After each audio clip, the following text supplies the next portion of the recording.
StrayAllDay.com. Ladies and gentlemen, you are now tuned in to the show where you learn the discipline to show up day after day to do the work, the confidence to put yourself out there boldly and authentically, and the mental toughness to continue showing up, doing the work, putting yourself out there, even when the success you've expected to achieve is yet to be achieved. And on top of all this, you get a huge dose of personal initiative. What that is the go-getter energy that moves anyone out there, especially yourself, to go and make things happen instead of waiting for things to happen. And what we do is put all this together in one bundle, one package, one mindset, one method, one philosophy. There's a book and this show you're listening to right now that is called Work on Your Game, but you might be listening to this on the Overseas Basketball Blueprint show. But today, ladies and gentlemen, if you're watching this on video or if you just saw the title, if you're listening on audio, you know that this is a special type of episode because all of you know that most of the time when I do put this material out, it's just me talking to you. But today I have a special guest here on this show. And I can count the number of guests I've had on my show. In the last 4 years, I can count them on my fingers. I do not bring a lot of people on to my material. I only bring people on who I feel will really provide some value to the audience. And that is not only what I'm expecting them to do, but also based on the kind of questions that I ask that individual. And this person that I have on the line right now is a professional basketball player, female professional basketball player. We talked to some males in the basketball world. We have never talked to a female in the basketball world who has a decorated background, a colorful background, been some places that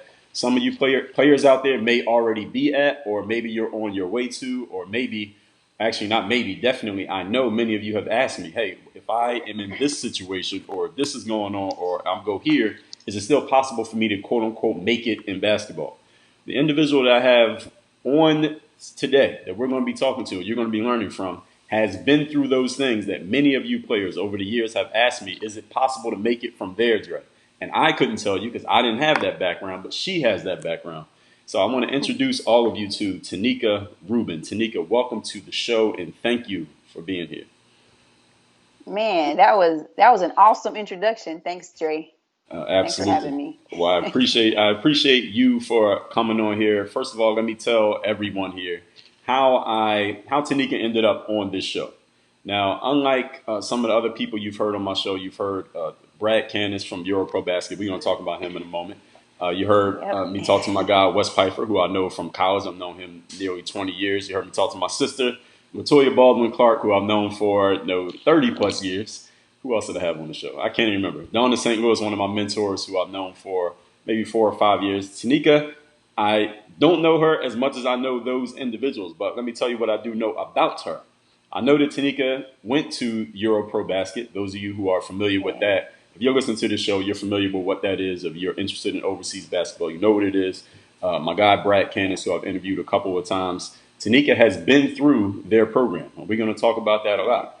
Tanika played college basketball. She, at a couple different levels, is a current professional basketball player. So she's talking about what's going on like right now, not yesteryear, right now.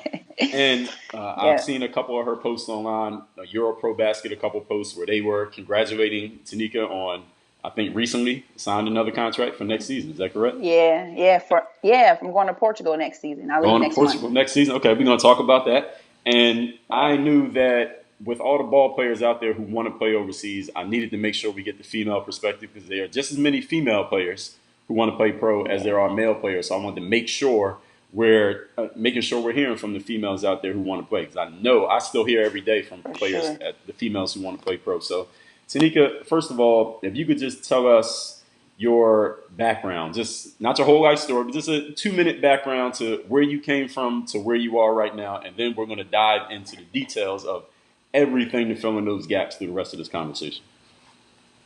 Okay, so first I want to say this is kind of crazy for me because in high school I watched your videos, I read your blogs. I'm trying to figure out like how am I going to get overseas, and so this is so awesome. That's a big part of my background, so I have to say that. I'm a military kid. Yeah, grew up in Arizona, played basketball there. Ended up tearing my ACL my senior year, actually going into my senior year. And so a lot of hopes and dreams, like, oh my gosh. Yeah, of high school. Yeah, of high school. And so I'm feeling like, okay, what do I do now? And I ended up pretty much missing the whole senior year. And I decided to take the junior college route. And so I did 2 years at a junior college. And my whole goal, I was like, always wanted to go D1. So I was like, okay, I still want to go D1. How am I going to get there? 2 years of JuCo, and I ended up going D1. And I ended up going to Florida A&M University. Some people call it FAMU. And from there, graduated in 2015. And I actually went to London first, not as a professional, but as a kind of like a student athlete again. So I was there getting my master's. And there's a program that kind of brings athletes from the United States and to get their master's. And so they paid for me to do that. I was a student athlete again, and I did that for a year. And then I came back home expecting to go pro like right away, and it didn't happen like that.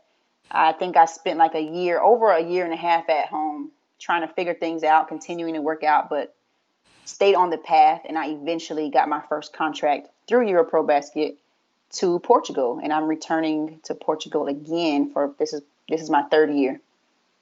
Okay, excellent. So, first of all, tell us what it's like in Portugal. For anyone who's never played overseas, they just want to know they've never been outside the country. Some people never even left their neighborhoods.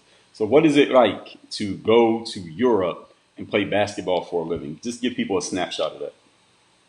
So the first thing you're going to notice is there's a huge language barrier, and it's not a terrible thing. Sometimes it can be entertaining, but there's a language barrier. Portugal was beautiful. I didn't even know Portugal was beautiful like that because I had not heard much about Portugal. It was like Spain. I want to go to Italy. I want to go to these other countries, but Portugal, and actually compared to where I was last season, which was Spain, Portugal had more English speakers in the city that I was in. I think it was just a bigger city. It was Lisbon.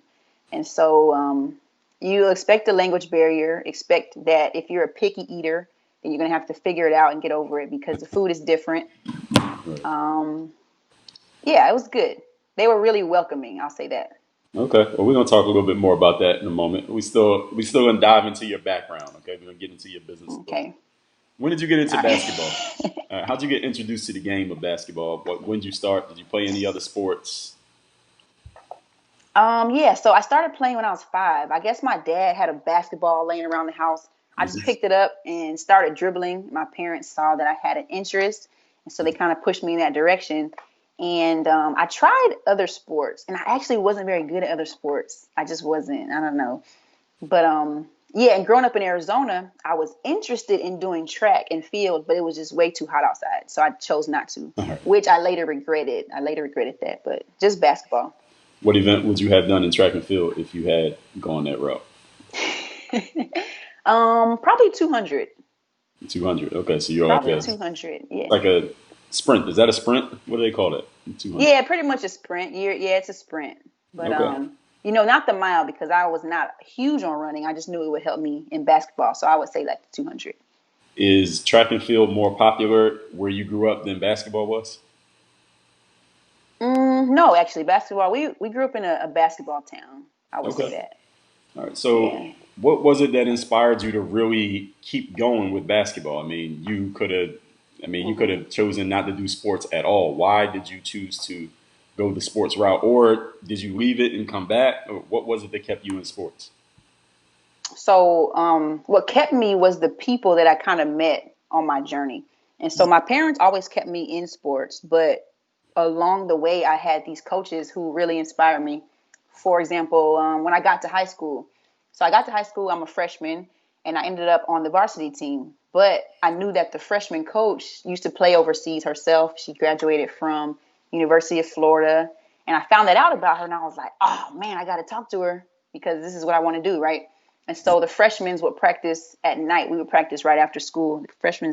And so I would stay after to watch their practice and just kind of watch her. And she was just super serious all the time. And she was like yelling at them but I was like, man, this is what I want. And so I told her one day, like a little kid, like, I'm going to play basketball overseas one day. What do I need to do? And she was like kind of watching me to see how serious I was. And she just told me like, it's going to take a lot of work. If this is what you want to do, I'll help you out. And so eventually she became my coach, and she helped me out, but it was really tough. And I was one of her harder players because I wasn't very good in the classroom, not with my grades, but with my behavior. All And she right. held me accountable, and she was just the person that kind of helped me in high school throughout my journey. So, yeah. What position do you play? Shooting guard. Okay. Were you We always just a read. shooting guard, or did you adjust over the? No. Tell me your progression of positions as you advance through the game. So as a kid, I was taller than most girls and guys too. I just grew up really fast and then I stopped eventually. So I'm 5'9". Okay. But as a kid, they had me playing like the center and the power forward. So I had all these post moves even in high school, I was like a power forward. And Right. I had all these post moves and stuff. And then when I went JuCo, I could still shoot though. And I learned how to shoot when I tore my ACL because I couldn't practice. And actually, the coach I was just talking about, her husband, he would pull me to the side and we just did form shooting. We would form shoot from the front all the way down, like past the 3-point line without jumping. And so my shot got good, but I still had all these post moves, right? So I go to college and my FAMU coach, he recruited me. He knew that I played post in high school, but he would talk so much trash. Like, Tanika, you were a post player and all this. I'm like, you knew that. So I eventually had to turn into a guard. Okay. Yeah. So you said you had the idea of playing pro because you said your high school coach, she played overseas. She was still playing, or she used to play by the time she was coaching you? Yeah, she used to play, but I knew I wanted to play overseas before I met her. I don't even remember where that came from. Okay. I guess I found out that was an option some kind of way, and I was like, I want to do that. And I was born in Germany, so I kind of already had that traveling thing. And when I found out she did, that's when I was like, oh man, this is who I need to talk to. Okay. So how old are you now, Tanika? 26, 27 next month. Okay. So the WNBA existed at that time. Why was your goal overseas instead of the WNBA? That is a great question. People ask me that all the time. I have no idea. I was a kid. I was like 11 years old. Like, I'm gonna play basketball overseas. I Yeah. have no idea. So I it have was no. When always. people were asking me, Mhm. yeah, it was always overseas. They would say, "Do you want to play in the WNBA?" I was like, "Yeah, I guess if the opportunity came." But Mhm. for some reason, it was always overseas. Did you have a favorite player? Diana Taurasi was Okay. She's still your favorite player? eventually. Yeah. Um, I don't know if she. I don't think so. I really like Kelsey Plum. I like Okay. Kelsey Plum.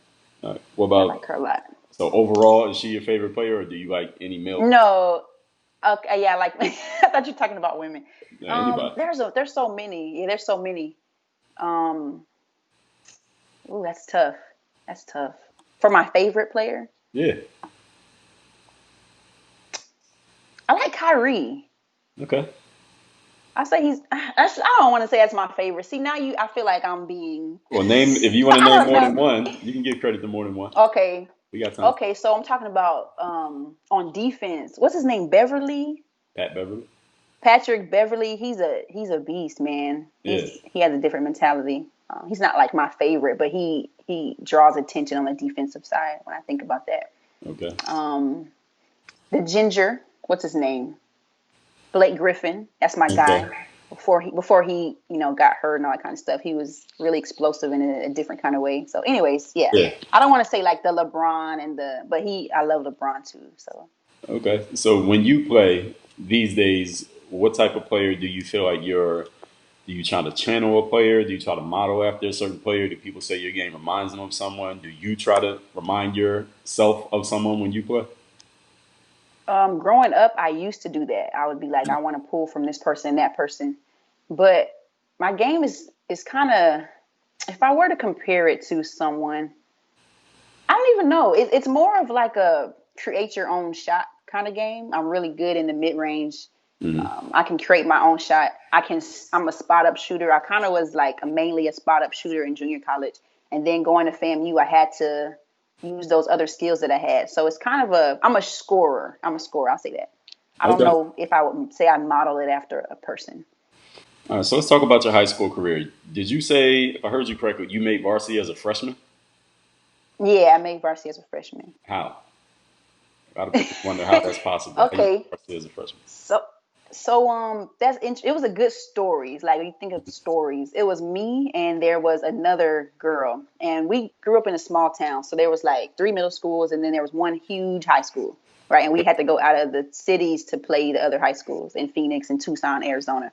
Mm-hmm. And so it was me and another girl, and we were rivals because we were like the two best middle schoolers, I guess, in this town, and we would play each other, and we would bring out the crowds. I mean, there would be more people at our games than at the high school games because they knew like we were going head to head. And so we were The same grade, graduating you saying? middle school, same grade, yeah. So we Okay. played each other 6th grade, 7th grade, 8th grade. It was this big rivalry. And Okay. so the whole time, the high school coach, the varsity coach, was watching us, and he was like, I want those two girls when they graduate. So we graduated, we left middle school, and then he grabbed us before our freshman year, and he just started training us together. And he knew that he wanted us to play on varsity, and we did. So we kind of took that. Yeah. So did both of you make the team as freshmen? Yeah, she was a point guard and I was post player. So Okay. it was All right. it was good. It was really good. So who is that girl? She's still playing? I wish she was. Her name is Keandra White. Okay. She was really good. She was really, really good. She's a teacher now, actually. Okay. She teaches and does like strength and conditioning. I think she coaches. I think she coaches as well. I think she coaches basketball as well. Were you and her the only two who made the team as freshmen? The only freshmen who made the Yeah, team, rather? we did, and we caught some flack, man. We caught some. Tell us about They weren't they weren't as happy for us. who's When I think that? about it, Who's that? the team. So the girls are older. It was a really good team. Like the varsity girls were already really good. They were making playoff runs deep into state and stuff. And so we got on the team, and some of them were mad because we were starters. We weren't just on the team. We came and we started. Okay. And you know how that goes. When you get your spot taken, especially by someone who's younger than you, it's not Right. a good feeling. And so there was some support, and then at the other side, we had to fight to prove ourselves. But it turned out good eventually. So what was your high school career like from that starting as a freshman through the rest of your career? Just high school. It was I'll say it was good, but when I think back to it, it could have been better. And the reason why is because I didn't put in as much time on the court as I should have. Like I was good because I already had a basic skill, like not a basic, but I had an advanced skill level because I had always been playing from a kid. I was like one of those street light kids. You hang out until the street lights come on. So I was already good. But if I would have put in more work, like I told you, I became a shooter when I was a senior in high school. If I would have put in more work, I could have been more of a scorer, more of a shooter all throughout the first 3 years. And so I was like ranked, but it could have been more. So it was good. So who was training you to have these advanced skills? How'd you get good? I didn't have a personal trainer, and that's another thing I wish I would have done. But we had a really good program. So I said I grew up in a basketball city, Yeah. and they had these like developmental camps and things like that, and people who would just have a weekend of something. And so I spent a lot of time on the court doing things with the people in the city, that kind of thing. And eventually, I want to say, I forgot which year. Maybe it was my junior year, maybe my sophomore year. Mm-hmm. I don't know, but I joined AAU. In Tucson, and Okay. so I put in a lot more work in that as well. So.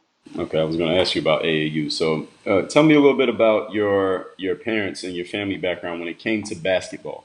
So when they saw that you were serious about basketball, did your parents pay for you to go to tournaments and take you to events and wake up early in the morning to take you to practice? And did they do things to really actively support you? Did they kind of just let you do what you wanted to do? They didn't really care? Or were they against it? Where were your parents? What was their temperature when it came to your basketball aspirations? Yeah, so my parents were very involved. They were extremely involved, especially like from a young age when they saw I was interested, they kind of pushed me in that direction Mm-hmm. and made sure I was around it as much as I wanted to be. Mm-hmm. My mom, like biggest cheerleader, but they invested, and that was like the difference. And I thought all parents did that, just a Or naive no? kid. I'm like, oh, like all parents do that, that's all parents do that. And so I didn't realize that it was really a privilege until I got much older, Mm-hmm. right? But yeah, they were very invested and very serious. But it was two sides to it, right? Because my mom, she was like cheerleader. She didn't know much about basketball. She was just there if I wanted to be there. And my dad, he knew about basketball. I think he played in high school, and he's a military guy, so he was very serious, right? And he expected something of me. And as a kid, you don't always want to be held accountable. So I was frustrated a lot of times with him. But looking back, I appreciate what they did. Okay. So do your parents still follow your basketball career now? Oh yeah, of course. They haven't made it overseas yet. They're like, I'm gonna go Yeah, overseas, I'm and gonna they ask you still that. haven't made it. But Okay. they haven't made it yet. Hopefully next season, we'll Okay. see. So in high school, what was the highest ranking that you had? In high school, I had the ranking or stats you talking about? Ranking. Um, ooh, I sound terrible if I say I don't know, huh? I don't want to lie. Okay. So I don't you want to weren't you lie. weren't really tracking that. It didn't really matter to you. No, it didn't matter too much. No, it didn't matter because we were winning. Yeah. It didn't even matter. And like I said before, I wasn't like, I knew I wanted to play, but I wasn't super invested the way I should have been. Like Mm. in some parts, I was just talking about it, and I didn't Right. get super serious until some point in college with Okay. my actions, not just my words. Okay. But you had enough skill and talent that you were still doing well, even though you weren't mentally invested Yeah, in high school. yeah, Okay. yeah. Which is kind of yeah. Is there anyone who you faced or played with in high school who's still playing? They made it to the pro level as well. Oh yeah. Are you familiar with the Prince Amukamara? He's in NFL. I think I've heard the name. Oh, Kamara, wait, for the Saints? Plays for the Amukamara. Amukamara. I think he played for. I'm not sure where he plays. I don't know football that well. But anyways, his Me sister. neither. Yeah, they're Nigerian. You know, Nigerians are super athletic, crazy. So I Okay. played against her in AAU, not in high school, Okay. and she was like jumping over all of us. I think her name is Peace Amukamara. Okay. She was ridiculously fast, and she can just do it all. But she's overseas now. I'm not sure what Okay. country, but she was a beast, man. Okay. So she's still She was a playing. beast. Yep. Who else? I'm sure there's some others. I just remember her. She Okay. was. It was terrible. All right. Yeah. So when you played directly against her. Yeah, at AAU, we played a game against her, and after I didn't know who she was, Uh, but afterwards I was like, "Who is that?" And then yeah, yeah. but I did play against her sister in JuCo, so it's like four of them, the Mukamara Okay. family. They're big in Arizona. Right, I played against her sister in JuCo, Uh, and she was pretty good too. But Peace was she was the best. yeah, she was crazy. What position did she play? I want to say she played. At the time, she was a guard because she's not that tall, quick. Mm. She was a guard. I might have been like 4'3", 4", something like that. I wasn't guarding her, but That was my next question. How many did she get? yeah, I know. I figured out. Okay. No, she didn't. I should have guarded her. You know, I should have Yeah. guarded her because I was long and I had the speed, but Yeah. at the time I was like, listen, hey. All right. So what happened in that game? Tell us what happened in that game. What you do? What she do? What was the outcome?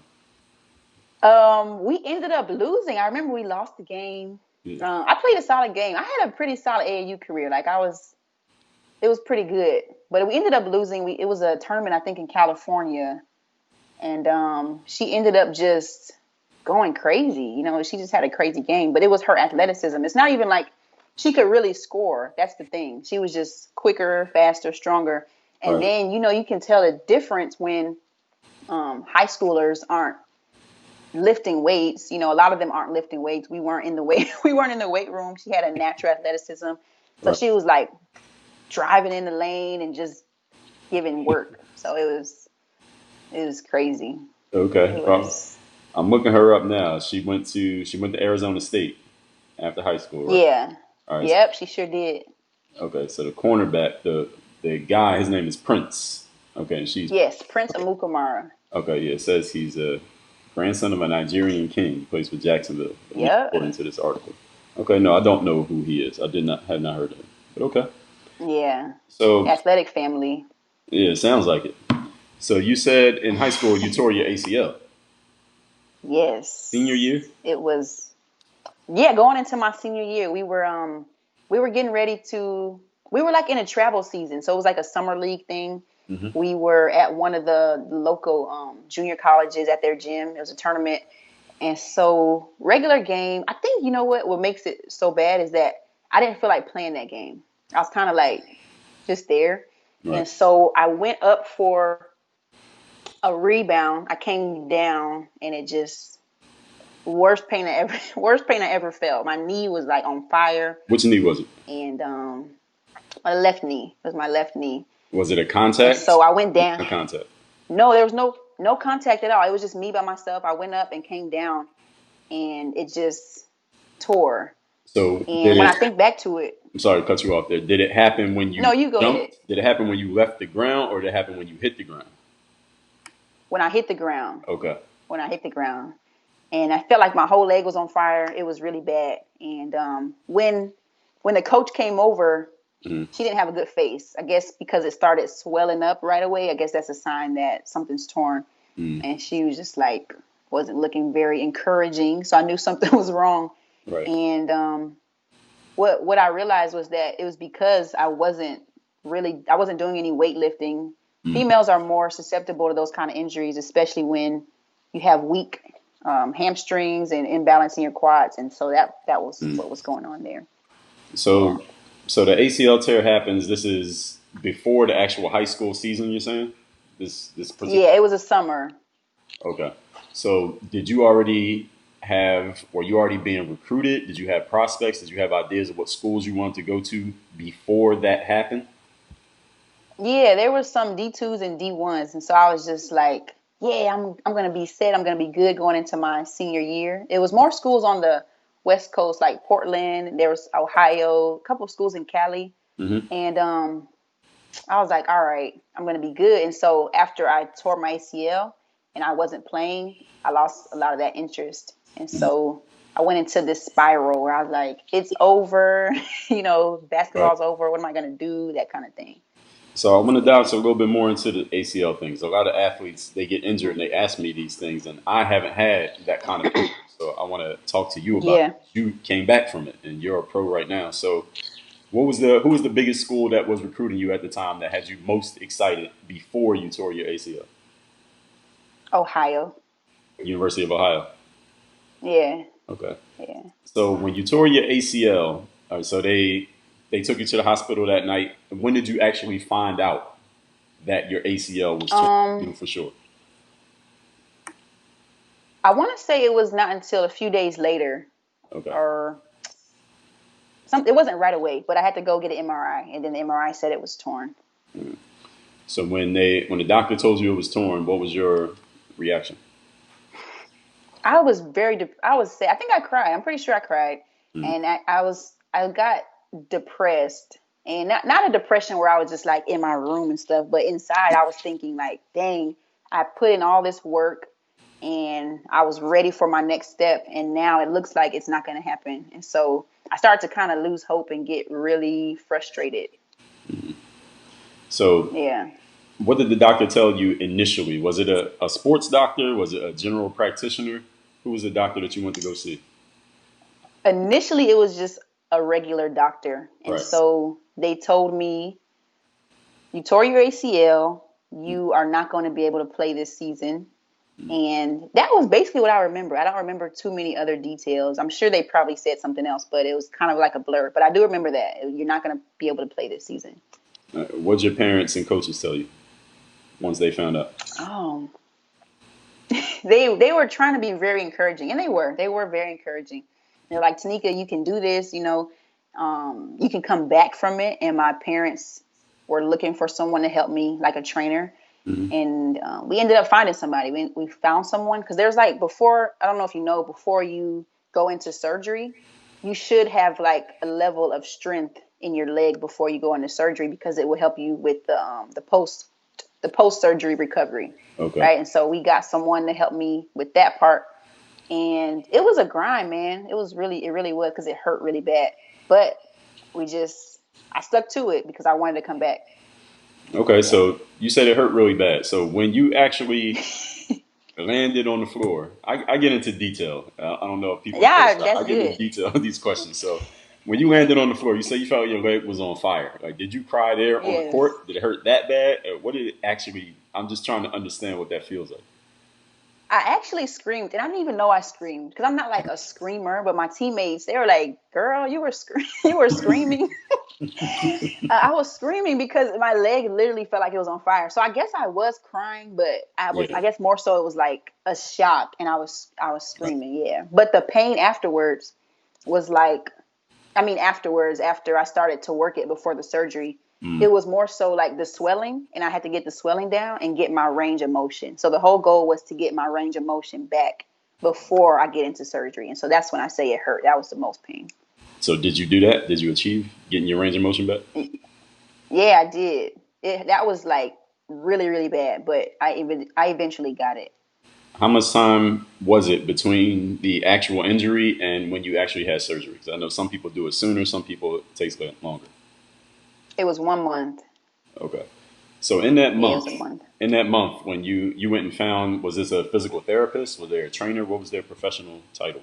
Not officially. He was a basketball coach, but he studied physical therapy and kinesiology, so that was like his thing. Okay. Who was that trainer? You said he helps you, right? His name is PJ. PJ, yeah, and I hit up PJ all the time. PJ, he's in real estate now, but man, I'm like, thank you, PJ, because he did something for me that was like, PJ Wilkins, that's his name, PJ Wilkins. Okay, so PJ knew his Great guy. stuff. Yeah, he did. Okay, so when you were in that month between the tear of the ACL and actual surgery, what kind of stuff did he have you doing? Something I never did before, which was stretch. No, but he had me stretching a lot. He had me we were doing, the ankle weights. So we put the ankle weights on because I couldn't do too much. So ankle weights, and then I would do like leg lifts. So my leg was lifting. He had me sitting down on the ground and seeing how far I could bend my knee towards my butt. So you're pulling it down, you're pulling it as far back as you can, and then you're holding it. So it was like simple things, but they were hard things. Right. And so the goal was to get the hamstring strong, the quad stronger, and then get their range of motion. So he had me doing some little isolated things. How hard was that pre-rehab work that you were doing before the surgery? It was hard, but it was harder because of how I was feeling emotionally. I was like, why is this happening? And so I had to constantly remind myself. And even when PJ wasn't there, he was like, I need you to do these things while you're just hanging out watching TV. If you're just not doing anything, I need you to do this because this is what's going to allow you to be ready for your surgery. And so the hardest part, I wouldn't even say it was physical. It was mostly the mental part of, this is what I said I'm going to do, so this is what I have to do. So during that period, did you already decide, like as soon as you found out from the doctor that your ACL was torn, did you already decide you're going to come back and keep playing? Like when did you decide I'm going to hit this rehab as if I'm coming back on the court? Immediately. I was like, man, I don't even know if I said it out my mouth on the way home. I was like, I'm going to come back, but I don't know if I really believed it. I'm just like, I got to come back. It was like, I'm going to come back. And I missed the whole year, but I actually did come back for playoffs. I wasn't like 100%, but I did come back. That's what I was going to ask you. How long were you actually out? How long was the whole rehab process? It was 4.5 months. That's pretty quick. It was 4.5. Yeah, it was ridiculously quick. Yeah, so you were. It was quick. So what were you, 17 when it happened? Yep, when it happened, I was 16. Okay. Because September's my birthday, and then went into, yeah. Okay, 4.5 months. That's actually really quick. 4.5 months. Good thing it happened when you were young, right? Yeah, and I had a great doctor. Okay, who was your doctor and what did they do? I forgot his name. I wish I remembered his name because I would contact him. But he was a specialty doctor for knee injuries. And so he was really big on making sure that I was doing the same thing that PJ had me doing. So he was like, listen, I need your range of motion at a certain place. I wouldn't see him as often because he was in Phoenix. I was in Sierra Vista. But he was like, for the next appointment, I need your knee to be able to bend all the way back. So for the pre-surgery, you have to get your range of motion. Surgery happens, and then you lose your range of motion again because of what happens during surgery. So you have to get it back again. And so after surgery, he was like, if you can get your range of motion back, I'll give you $20. And so I'm a kid. I'm in high school. I'm like, $20. Yeah, I don't have a job. I'm going to get $20. Right. And so I'm really goal oriented. And so when he said that, I did everything I could. I got my range of motion back, got my $20. And so he was like, he knew what to do to get me to figure it out. So Tanika, after the first time he offered you $20, did he offer you $20 to do anything else?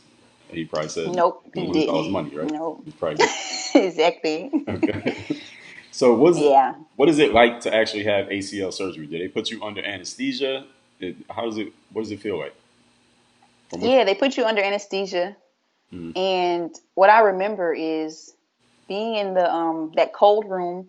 And so they're just talking to me. They're like, "Hey, Tanika, so you're getting ready to have surgery. You play basketball, right?" And I remember saying, "Yeah." And then I woke up in a hospital room. My parents are there. So I don't remember anything about surgery, but I had to stay the night over, and so they could just make sure that everything was good. mm, And after that, they send you off. And I had a machine. They sent me with a machine. So the machine, you're laying down, and you're supposed to just, as you're laying down recovering, your leg is in the machine, and the machine is bending your leg and straightening out your leg and bending it. And you can change the speeds and everything, but it helps you to keep that blood flowing, keep that range of motion so that you don't get too stiff. How long do you have to use that machine? I want to say it was a couple of weeks. I can't even really remember, but I do remember I had to miss school. Maybe it wasn't a whole week. I don't know. But I remember my coach came and visited me, and she would sit on the couch while I was moving, the leg was moving, and we would just talk. It was, yeah. So you were off your feet for how long before you could actually stand up and walk again? I don't remember how long I had to lay there, Mm, but I do remember I was on crutches. So when I did go back to school, I was on crutches. And thankfully, our school had an elevator. So I was the yeah. cool kid because I had the elevator key. The elevator key was only for kids who were hurt. I So I remember had the that. I remember elevator that in key. my high school. They had the same thing. Everybody else couldn't ride it. Yeah, so I had the elevator key. My friends were on the elevator with me. I was terrible, but I was on crutches for a while, just a few weeks, probably a couple weeks, few weeks, and then So I was walking. when it came to the rehab, and you get out of the surgery and you on the machine for a week or so. What was the rehab process like? What kind of things specifically were you doing? Did you know what your timetable was going to be? Did you have a certain goal? Like, all right, I'm gonna play in this game, or I'm gonna be able to jump again at this point. What was that rehab like? The rehab process was similar to what Coach PJ had me doing, Hmm. but they kind of just took it and made it more dynamic. So I went to a physical therapy place, and I think I did 3 times a week at first. I started 3 times a week, Monday, Wednesday, Friday, and we were doing we did a lot of single leg balance stuff. And that's when I learned, like, okay, balance is not as easy as I thought, because beforehand I wasn't just standing there on one leg, like, can I balance? So I realized I didn't really have great balance. Doing a lot of that, a lot of single leg squats. Eventually we were able to do some single leg jumps and just, building that back up. And I wouldn't say that I had a goal of, okay, this is when I want to come back. I just knew I wanted to come back as soon as possible. And so as time was going on, eventually the physical therapist said, okay, it looks like you can come back. Like, if your team makes playoffs and you guys end up playing to this point, you can make playoffs, but we just want to make sure that you're ready for game like stuff. So I was improving pretty quickly because I was also working out at home Mm. in between our days and stuff. But um, yeah, they saw that I was determined, so they started to push me a little bit further along in the process. And this was you said it was your left knee, right? Yeah, my left knee. Are you right-handed? Yes. Okay, so when was the first time you felt like you could go full speed to the basket, jump off your left leg, and make a layup without thinking about it? I can't think of like the timetable, Hmm. but I would watch my team practice. And so we had a few different courts. So we had the court, they practice in the middle court. And so I'd be off to the side just doing stuff. And I Right. knew I wasn't really supposed to, but I would do it anyway.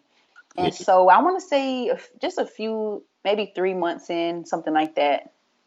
And I started really playing like the way I knew I could play. And one thing too, my dad told me, because they give you a brace, like, that big bulky brace they give you.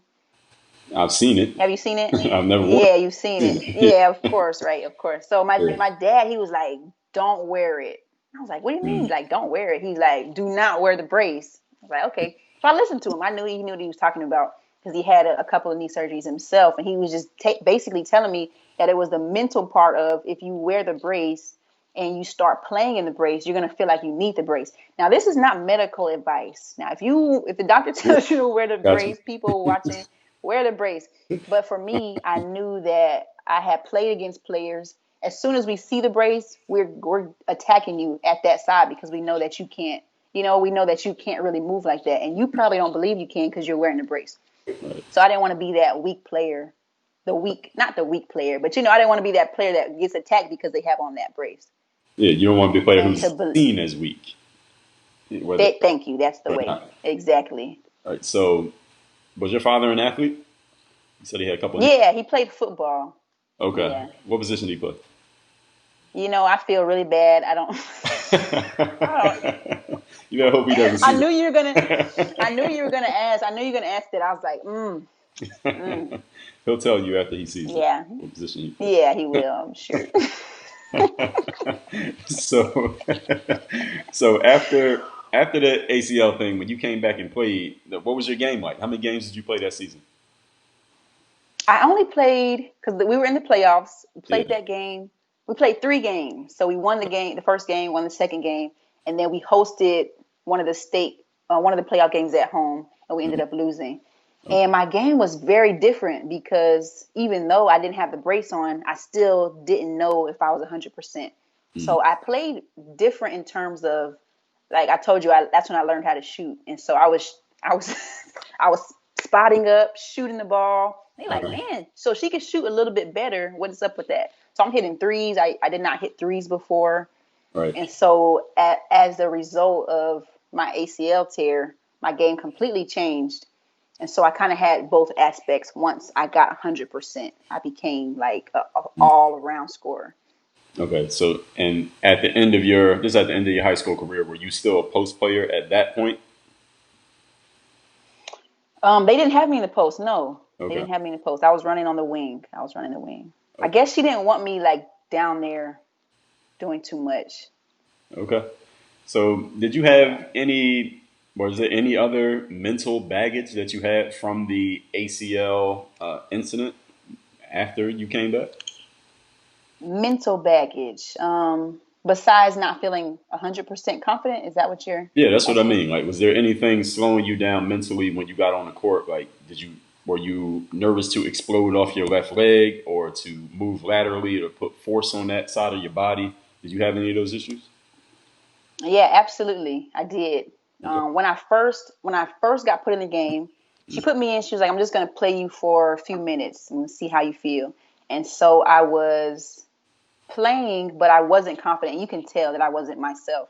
And so I had a teammate, the one who I told you we were rivals in middle school. Mm-hmm. And it wasn't a timeout, but it was like a break in the game. And she came over and was like, "Tanika, your knee is fine. Like, you got this."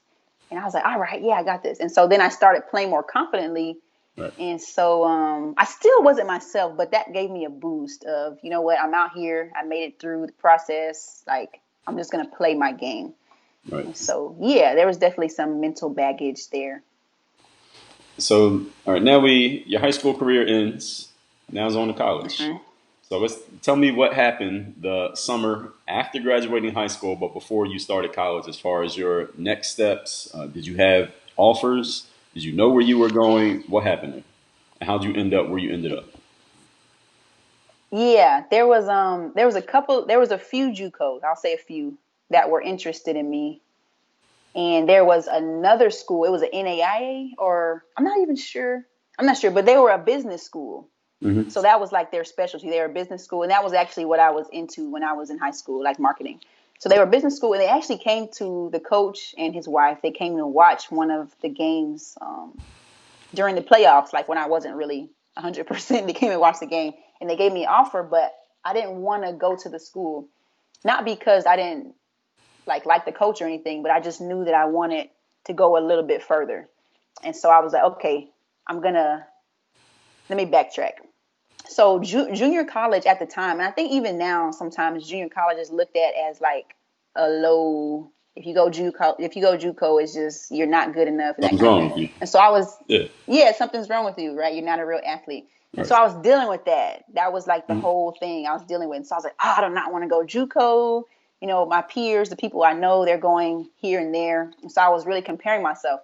And so I forgot who I talked to, but basically I had a conversation, and the person was like, you still have your goal of going D1 or wherever you want to go. You can, but you have to take a step to get there. There's just levels to it. You can, you have to build yourself back up. So I was like, okay.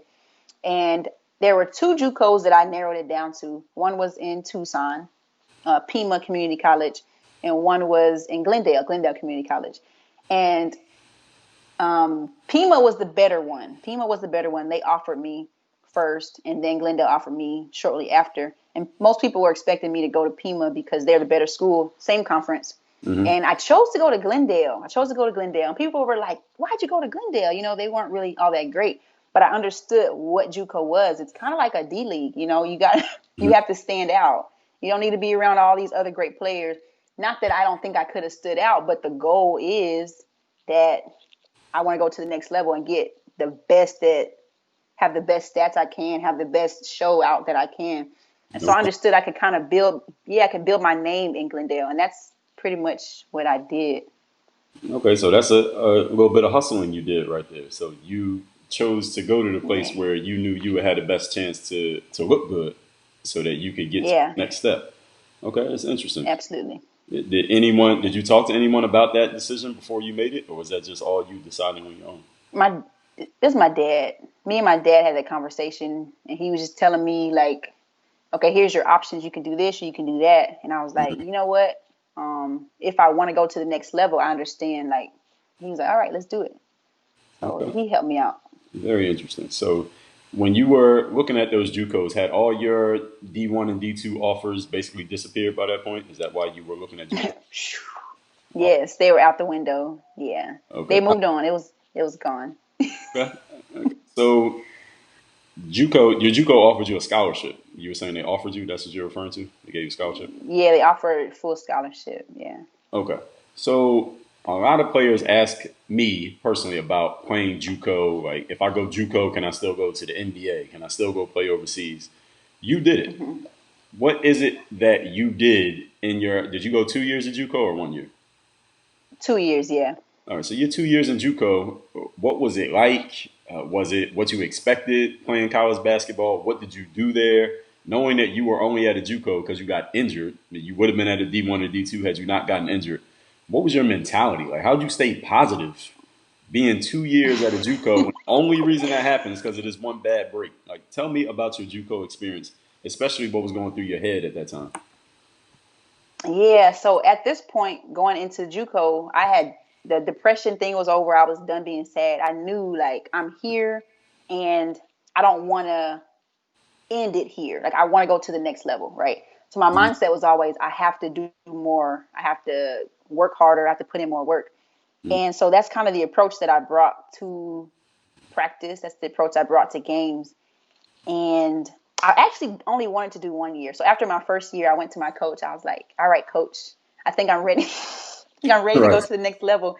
And obviously she wanted me to stay. And so, but she was like, I don't know. I don't think you're quite ready yet. And honestly, looking back, she was right. But basically the whole thing about going JuCo, like I said, is similar to like the D League. So, but in a way it's not, because at the D League, everyone wants to go to the next level. In junior college, everyone does not want to go to the next level. Some people are just there because, they're taking classes there and they ended up being good enough to get on a team. And so everyone's not as focused as you are if you want to get to the next level. And so you have to find out a way to continue being focused when your teammates are not really interested that much, and staying disciplined when people just want to do whatever they want to do. And you have to be willing to stand out. And I remember one situation where, so I had kids will say kids are kids, right? So what happened was I had a coach who was very vocal about players who were doing well, right? And she would speak highly of me a lot in front of the team. And it kind of made me uncomfortable a little bit, but I just kept doing what I do because I had to get out of there, right? And so eventually my teammates start making jokes like, Tanika this, Tanika that, Coach Brown this, that. And so at first it didn't bother me, and then it started bothering me because everyone was pretty much, talking trash. And so one day I go into practice and I'm just like going through the motions like they are. I'm not really doing great. And so after practice, coach calls me over after everyone leaves and it's like, Tanika, what's going on? And I was like, nothing. She was like, no, what's going on? You're not yourself. And so I told her the truth. I was like, all right. So some of the girls think that I think I'm better than them because of whatever. And she was like, you are. She said, you are better than them. I like that, coach. Yeah, she was really good. And so what I learned in that moment was like, I can't try to dim my light because other people are uncomfortable. Like, I just got to do my thing. And so that was an important learning lesson for me. So what did you do differently from that point forward? I went harder after that. I started like, they would still make jokes because they didn't know the conversation me and coach had. They would say stuff and I'd be like, well, play me one-on-one. And then they would be really quiet after that. They would be quiet. But yeah. So what were some of the things you were doing while at your JuCo? Because you said some of your teammates, they just wanted to play some ball, but they weren't really aspiring to go anywhere. And I had a similar situation my freshman year at the school I was at. So I know there were times I'd be working out and nobody else from the team was in the gym. So what were some of the things you were doing where you were kind of solo, even though it was to get better at basketball, but none of your teammates, 10 plus people, none of them were doing it alongside you? What's some of the stuff you were doing? So at first, when I first got there, I knew that I needed to get my knee stronger. So I would go and do some extra running or I would run bleachers and stuff. But once we got into season, I would just go in the gym and do some extra shooting, work on my ball handling, staying after practice a little bit later or coming in earlier. Simple things like that. But a couple of them joined in for a little bit and then, was like, no, I can't keep doing this. A little bit too much, man. Yeah. So it's just, stuff like that. You said after your freshman year. Well, how'd you do your freshman year at JuCo? I did good. Stat-wise, I can't even really remember what I did, but I got some conference stuff, all conference player, all conference teams. Was it first team, second team? I don't remember. But I did pretty well. I started to kind of establish like, they have something going on over there at Glendale. And so it was good. It felt good to be able to do what I said I wanted to do, which is like help the team build up and build a name there. Something interesting I'm noticing a pattern here, Tanika, is that me dealing with a lot of male players, that we remember all our accolades and stats and everything, but you don't remember some of yours, even though you're a professional athlete. So where does that come from? What is that about you that I'm sure you know a lot of ball players? They know their stats, they know their awards, they got all their trophies. And I'm asking you, what were your stats? You don't remember? You said I got all conference something. I don't know. You don't remember your rankings? What is that? Where does that come from? Honestly, I don't know. I've always been more like relaxed when it came to that kind of stuff. And other people will remember like, oh, Tanika, you did this. Like my coach at FAMU, Coach Rashad, great guy. He remembers most of my games. To this day, he remembers most of my games. And he'll say, Tanika, you did this, and that. And I'm like, I don't remember. But I don't know what that is. Because, I don't know. Some women are like the males, too, where they remember all their I know. That's why it's standing out to me. I'm recognizing that you don't remember. Yeah, I can't put my finger on it. I don't know. Okay. Not sure.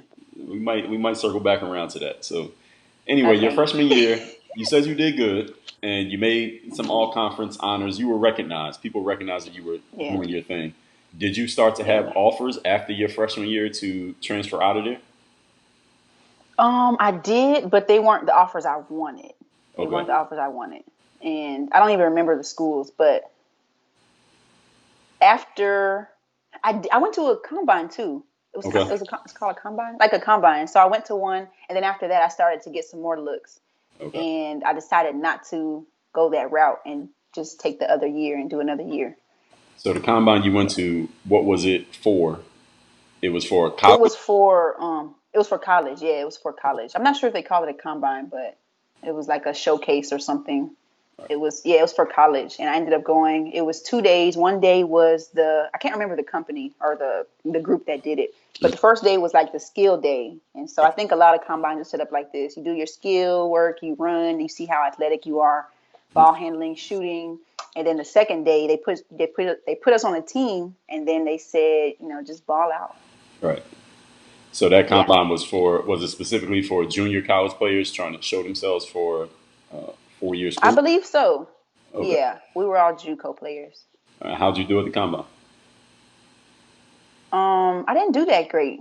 I didn't do that great. Now I'm not gonna. I didn't do bad, but I could have done better.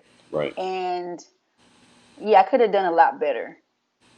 I think there was some mental things going on. I don't think I was completely as confident, and I don't know why because I know I can play, but Mm. I didn't do all that great. And so afterwards, I was beating myself up pretty bad. Okay. Yeah. You said that your coach, your JUCO coach, after your freshman year, you went to your coach, and this is a female, your coach. Yeah. Yep. All right, so you told Coach her Brown. that you thought you were ready to go and transfer out of there, Hmm. and she said, "I don't think you are," and you agreed. Yeah. Now, most athletes that I know, if they go to a coach and say, "I'm ready to go," and the coach says, "No, you're not," they're like, "Oh, the coach is hating. No, f the coach," and they leave. Why did you agree? Yep. And why did you stay? I just so another part of the reason why I chose that school is because of the coach. Like I kind of Mhm. vetted her and just saw like, oh, like she knows what she's doing. So Mhm. I ended up gaining a respect for her over time and what she had to say. I believed it, and also too, I grew up as a military kid, so we're taught like leadership, authority. If you have someone over you, you got to respect them. Not that you just do everything they tell you to do, but kind of like an honor thing. And so that was the case with her. And I just respected what she said. And she gave me some good points. It wasn't just like, no, you're not ready. Get out of my office. It was Right. like, this thing you can work on. If you want to go to the next level, I can see you improving here, here, and here. And so I was like, all right, that makes sense. And on top of that, my grades weren't bad, but I was not a serious student. Mm. And junior college kind of helped me become more of a serious student. I got to FAMU. I still wasn't a serious student, but I was better off than if I would have just went straight there because it's a party school. What, FAMU? Yes. Okay, I've heard. I've heard. I've never been there, but I've heard. Yeah. We'll talk about that in a minute. So, Okay. what branch of the military was your father in? In the army. Okay. Did he make you make your bed every day? No, he didn't actually. He didn't make me do all that. But when he said something, he didn't mean it. And Yeah. we had to learn to just do it, whatever. All right. You have siblings? Yeah, I have three actually. Older sister, 2 years older than me, and younger brother and sister. They're twins. They just turned 20. They're athletes too. What sport they play? The my brother plays football. He used to play football, and then Mm. my younger sister, she's in college now. She is a shot putter. She's in track and field. Okay. Yeah, and my older sister is not an athlete, but she's our hairstylist. She does all our hair. So Okay. That's yeah, she owns a hair business and makeup and all that kind of stuff. a successful family. It sounds like. So with We're working your on it. yeah. That's what success is. Progress. With your coach. So she told you, I don't think you're ready. You listened. You came back that second year. Did you do anything differently the second year? Did you work harder? Did you train more? What did you do differently that second year to make sure you got the kind of offers that you wanted? And then how'd you get that offer? Yeah, the second year I started to take my studies more seriously Hmm. because I was seeing like, okay, if I do want to go, I need to get this certain amount of credits, and I need to get my GPA here, make sure my GPA stays here. And so that was one part that was much different. As far as basketball, I didn't do much of different things in terms of like extra work, but I started to focus differently on different skills. So I was a shooter, but Hmm. I started to work more on my ball handling because I realized that if I was going to go to the next level, then I was going to be more in the ball handling role. And it was true. So I'm glad I did. But more ball handling, more being comfortable under that pressure. So I knew some guys from the JuCo team. And so I started to work out with them. I would jump in. Their coach let me jump in some of their, not their serious practices, but if they were just doing like stuff, then I could jump in with them. And so, yeah, more ball handling. Was that the main thing you think improved in your game from year one to year two? Yep, that was the main thing. And then as I'm looking at it, looking back, defense too. Defense was big for me. And I could play defense, but I did not always play defense. And so I know we're not on the FAMU part yet, but that was a big part that the coach addressed with me. when I got to FAMU. Okay. All right. Not Well, even. I'm marking that down. We're going to talk about that. But before we get to that, though, Okay. tell me about the academic side of getting a D1 offer coming from a junior college. I think a lot of athletes, when they're trying to go from JuCo to D1, I'm sure you've talked to some. Everybody talks about the athletic side, what you do on the court or on the field. But a Yeah. lot of athletes don't even think about, they don't consider until it's too late, the fact that you have to have a certain number of credits in certain classes and a Yeah. certain GPA to get into certain schools, because every school has different sets Mm-hmm. of rules, right, for what qualifies and what Yeah. doesn't. So Absolutely. tell me how you found out about that. Did you already know it up front? Once you did find out what you did, and how did you make sure you were qualified to actually go to a D1 school and play immediately? Yeah. Yeah. So to answer your question, no, I didn't know right away. I was kind of just Okay. there, like, oh, I got to take classes. And if Right. and if usually the coaches, they just want you to be eligible for them. So they'll just put you in classes. If you Right. let them, they'll just kind of throw you in classes that don't matter. And so Right. after the first year, I realized that I had a bunch of like PE classes, like that didn't really matter. And Right. so I was like, oh my gosh, I got to do something. I think I talked to an advisor or something, and she was like, you got to do some. So I took some summer classes. That was first. And I Mhm. came out of my own pocket on that because that didn't cover my scholarship. But for each school, there's this piece of paper, and it'll tell you all that you need credit wise if you came from a high school or if you came from a junior college. And I kind of matched up what I had compared to what I needed to go in. And I saw what I needed, and I just started taking those classes. And actually, one thing that still kind of frustrates me, but I'm fine now, is that I was one class short of AA. So I did 2 years at a junior college, didn't even get my AA, and that's because I wasn't really paying attention in the beginning. And so, really important. It's really important to know. What's an AA? Um, People who don't know. oh, yeah, it's an associate's degree, associate's degree, and that's what you get after complete the junior college or the community college or yeah. And you said that there's a document that anyone can acquire. Anybody can access this document that tells you what Yes. classes you need to have passed in order to get into. Is it for a certain school or for a certain level or what? What exactly is that document? Yeah, for a certain school, and I can't remember what it's called, but it should be on every school's website. You just go in, and if you can't find it, call the advisor, call the office, and ask. I need to know what credits I need. Can I see that piece of paper? And it'll show you literally like every single class that you need, Right. I think it's an or the audit. type of class They that call it an audit. an audit. There you go. Yes. Yep, it's an audit, and so it'll tell you this particular class is 3 credits or this one is 1 credit, and so you can just literally fill in what you've taken already, and then just fill it in the blank and see what you need left. Yeah, So that document tells you, is it specifically for athletes or is it for any student? What is it? What it's for exactly? any student. Okay. Yeah, it's for any student, and high schools have it. Like I remember my high school actually gave us one. I didn't take it very serious, but the high school gave us one, and they were saying for all schools in Arizona, like for if you want to go to a 4-year school or if you want to go to a 2-year school, this is what you need to have, and Okay. act accordingly. Right. So for students, especially at your JuCo, you had to choose to go get that document, right? It's not like they come to you and say, "Hey, you better read this." You had to decide on your own volition to go find it, right? Yeah, yeah. So, like I said, the coach, if you let them, they will just have you in all kinds of easy classes because they want you to be eligible. But it's not always the best thing because, you have to make sure you take all your maths and your English and social studies or whatever it is. And you have to do that on your own. Well, I've known a lot of players, Tanika, and I'm sure maybe you've known some who did not have the wherewithal to do what you just described doing. So how did you even know to do that? That was my mom. I remember. Yeah, I remember. That was my mom because my mom was very academic-y. She Hmm. was like, okay, you got to get your grades. And my dad, on the other side, that just wasn't something that he focused on. He was focused more on the sports side. And Right. so I'm thankful that she did that because she pushed me. And she didn't just say it once because she knew I was hard-headed. Mhm. But she like, Tanika, go down to the advisor, make sure that you're good. And so eventually I went. And then that's when I found out, like, I'm not on the right path. I have to figure this thing out. And so that was my mom. Yeah.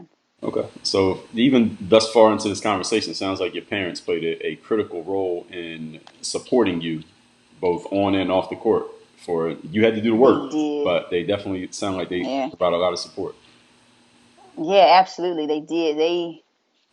They're the reason I'm here, honestly. So for players who are playing at the JuCo level, or players who are looking into possibly maybe having to go or choosing to go to JuCo level, what would you tell those players as far as their opportunity to still make it happen in basketball, despite the fact that they may have to, go to a JUCO or settle for a JUCO, given their situation? What would you tell them to encourage them that they can still make it happen despite the fact that they're going that route?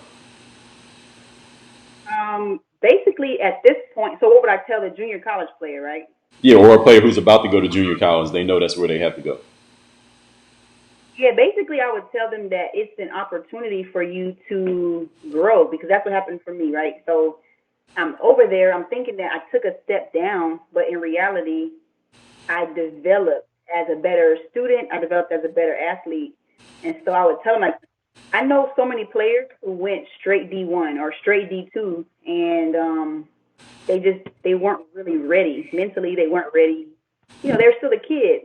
So the junior college route gives you an opportunity to become the athlete, become the student that you really need to be if you want to have a longer career.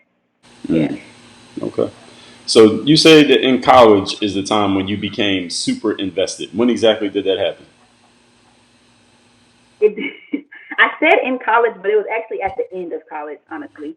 Oh, And the reason um, I was very serious in junior college. So are we talking about FAMU yet or not yet?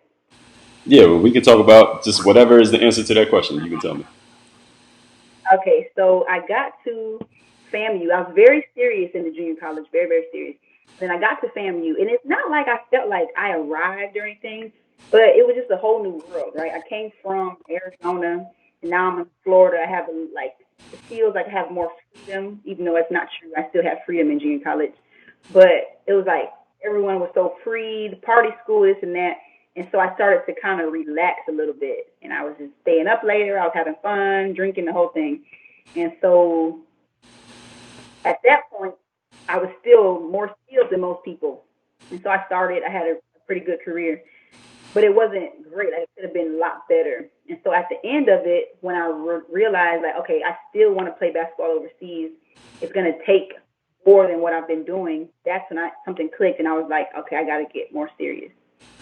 So it was like, Okay, so stepping back in the story, then tell me about your sophomore year at your JUCO, how you performed, how the team did, and then how you ended up getting offers, more offers after that year. so what happened was we made the playoffs. We didn't go too deep into the playoffs, but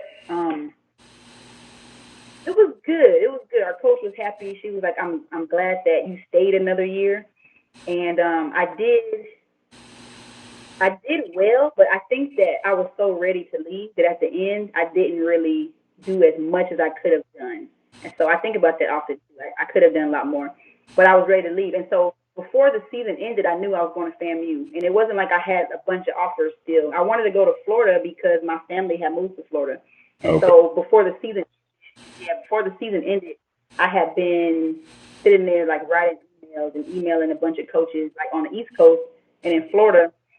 And then towards the end of the season, I had an offer from Florida to come over for an official visit. And so I can't remember what part of the year I went for the official visit, but I went, and then I realized I loved it, and I ended up uh, I ended up choosing FAMU. So how many other schools were you considering besides FAMU, or was that the only one? It was them, and it was a school called Stetson. Do you know Stetson? Yeah. Yeah, it was two schools in Florida because I had narrowed it down. I just wanted to be in Florida, and so it was them and Stetson. Before them, there was a school called I'm trying to think of the name, but somewhere in North Carolina or South Carolina. I didn't really want to be in those states. I wanted to be in Florida, so it was Stetson, Florida A&M. I went to the visit, and it was like it was everything I I wanted to be. It was the energy, the coaches, it was just like so alive. And so growing up in Arizona, I didn't know what an HBCU was. Like I had no idea what HBCU was. And so going there, like I'm getting a history lesson on top of just being embraced all the way, all around. And so I said, okay, I think I want to be here. What was their program like when you were looking at it compared to your level? Did you think you could compete there? Yes, thankfully I went on a day where I got to watch a game. And so it was totally different, though, than the game that I played. So I told you at that point, I was a scorer, but I was a shooter, like spot up in this corner shooter, passing the ball, I shoot.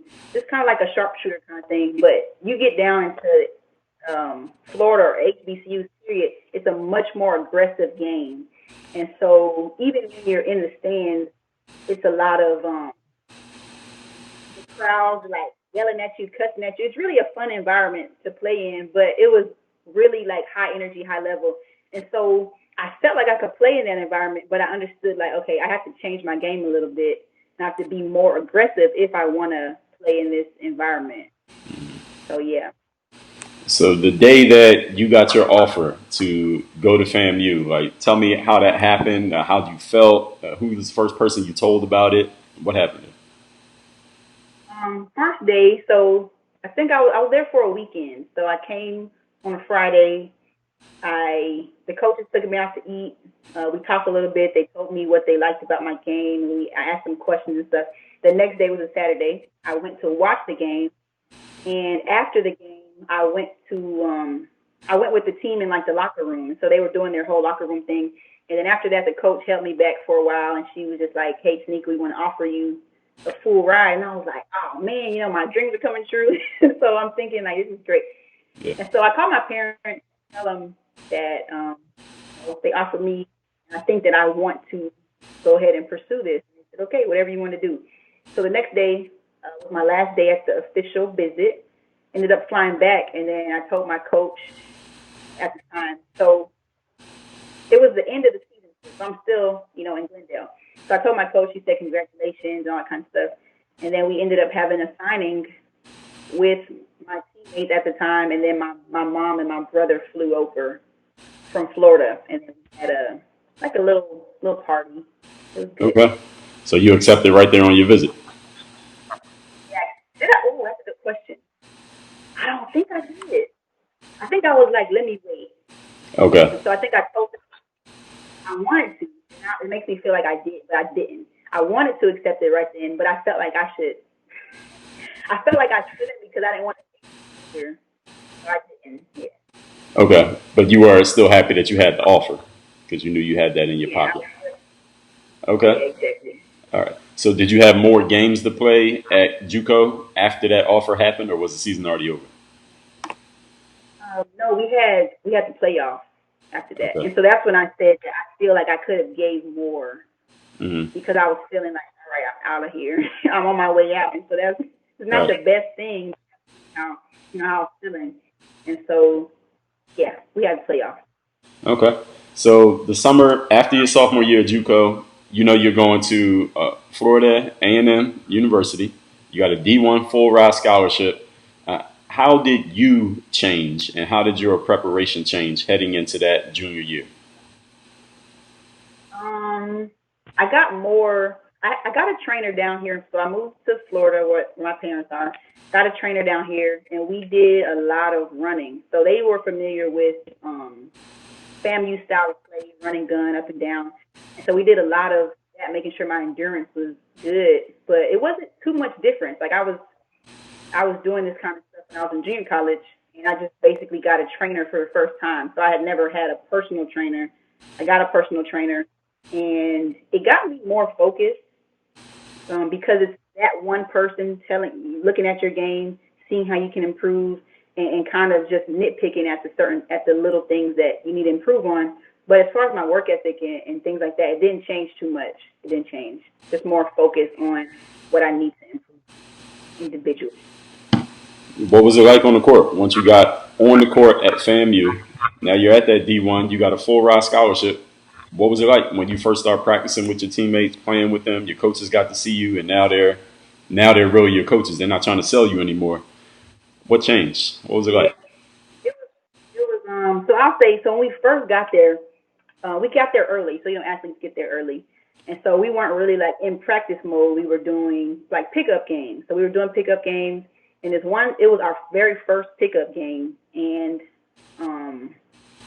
I knew who the player, like the highest scorer on the team was. Like, she was really, really, really good. And so what happened was that the coaches separated us. They had us playing on separate teams, and we were like going head to head. Now her team ended up winning, but at that moment, our coaches were like, "Oh man, we really have something."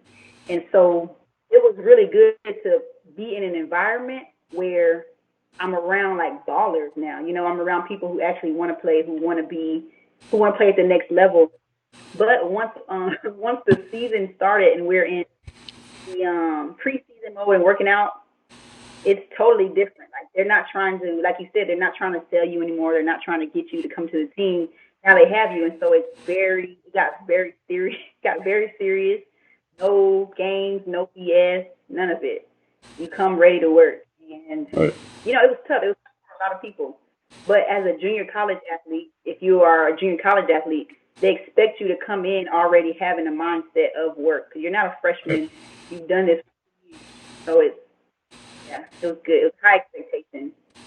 Was it a seamless transition for you going from playing at the JuCo level to playing at FAMU, as far as the speed of the game, the skill of your opponents?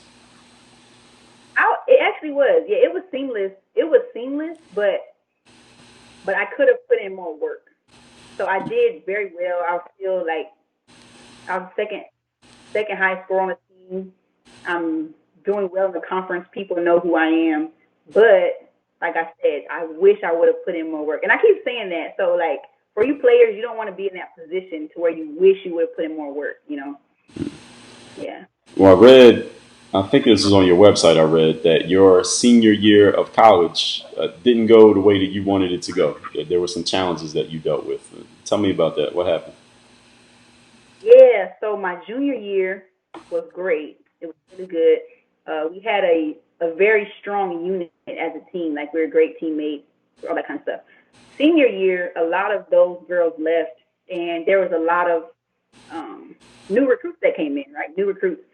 And so what happened was there was conflict. There was a lot of conflict, and I just didn't feel like I was playing on a family team. Like, there was like drama, and I don't like drama. And so we had the issues that were off the court, they came onto the court. And so we weren't as high in the conference standings. We were losing. The coaches were frustrated. We were frustrated.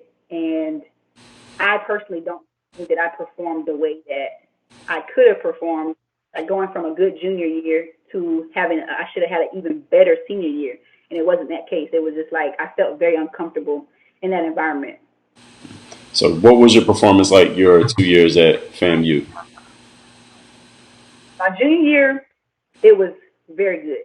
So I was doing what I was supposed to do. I had a couple game winners. Like, I was kind of on a high my junior year. Okay. And then going into my senior year, it was I was still on that high, but it started to go down once all of the stuff went on, because I couldn't really separate what was going on, and then basically the whole team, we couldn't really separate what was going on off the court, and then try to bring it together on the court. I think that's just not how it works. Like, you have to be a unit.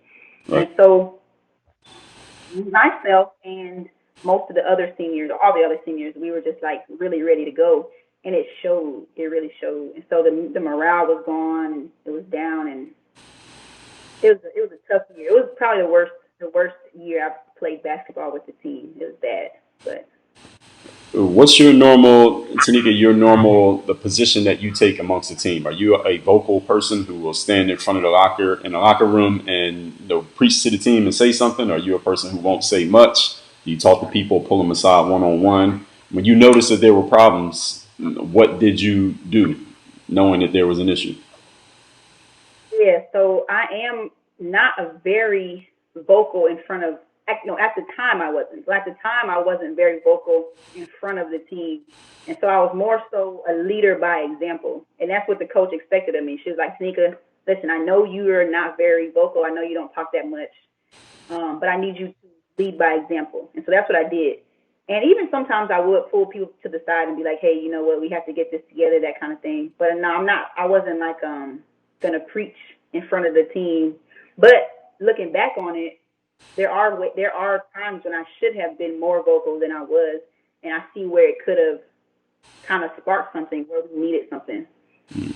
Did any of your teammates from FAMU also go pro? Yeah, one of them did, and she got injured. She was the one that was the leading scorer of the team my junior year, Jasmine. Okay. Is she still active, though, aside from her injury? Yeah, she still, like, worked out and stuff, I'm pretty sure. I don't know. I haven't talked to her recently. But she was, I think she played two years. And then what happened was, you know, in college, if you're hurt, the coach wants you to keep playing. So instead of dealing with the injury, I think they were giving her, like, these shots in her knee. And so it ended up kind of turning out bad. So when she went over, making it work, she couldn't really play anymore. Okay. What conference is FAMU in? MEAC, so the Mid-Eastern Athletic Conference. All right. So who were the best players you played against in college? Like who did you the worst that you were like, man, hope I never have to play against her again? My teammate, the one I was just talking to you, she was like conference player of the year, my teammate. But there was another girl, terrible with her name, but she played for a school called Savannah State in Georgia. She was nice. Like, she had a full all-around game. She played solid defense. I cannot remember her name, but she was nice, and she was on everyone's scouting report. Okay. And I can't think of too many other players who I just couldn't really deal with. Because like I said in the beginning, when I first got there, my coach got my defense together. Because she was realizing I'm a scorer first, I'm a shooter first, and that's kind of how I approached the game coming in. And it was a real game. I think we were playing against North Carolina A&T, something like that. And I had like almost 20 points at the half. And she came into the locker room and tore me up. And I thought I was doing good, so I was like, yeah, I can't wait to hear it. She had to say, she was like, I don't care how many points you can score. You are a liability on defense. And she said, if you can't play defense, you can't play. And that really checked me because I was like, yeah, I gotta play defense. And I was kind of upset with her approach, but I listened to what she said. Okay. So by the time your senior year ended, what were your plans moving forward? What were you expecting to happen, and what did you do once the basketball season ended your senior year? Yeah, that's a great question because I didn't go right away like, oh, I'm going to go play basketball. Like, that senior year really weighed on me. And I was actually at the point where I was like, I don't think I'm going to play basketball anymore. And it was weird because, you know, I spent my whole life playing basketball. And so I remember visiting home. So after the season was over, or after that year, I still had some more classes to finish up before I graduated. So I was at FAMU still for another 2 semesters, right? So I graduated in the summer. So I came home one day to my parents' house, and I sat them down, and I was like, all right, guys, I think I'm done playing basketball. And they were, you know, they listened, but they were kind of looking like, what are you talking about, you know? And so, I was pretty much done. I was just taking classes, pretty much done. And there was a guy who worked at one of the offices upstairs in the gym. So he kind of just been watching me. And so he came to me one day, and it turns out he was a high school basketball coach. So he was like, yeah, I know you're done playing basketball, but I want to know if you would help coach my girls. And so I was just taking classes, and I decided that I would go in and help them. And I was the assistant coach for the varsity team.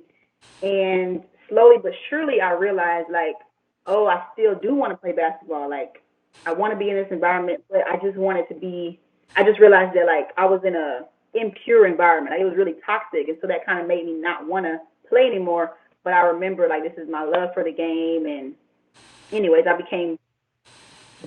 went back in it. I was back in it after that. Okay. So after that, I was like, okay, I want to play overseas, but, you know, how do I do it? And that was the next thing. And what year is this when you graduated? graduated in 2015, December. So I didn't graduate in the summer. Yeah, so I did a summer and then I did another semester. So that's, Right. yeah, 2 more semesters. Okay. And how old were you when you finished college, when you got your degree? I was 20,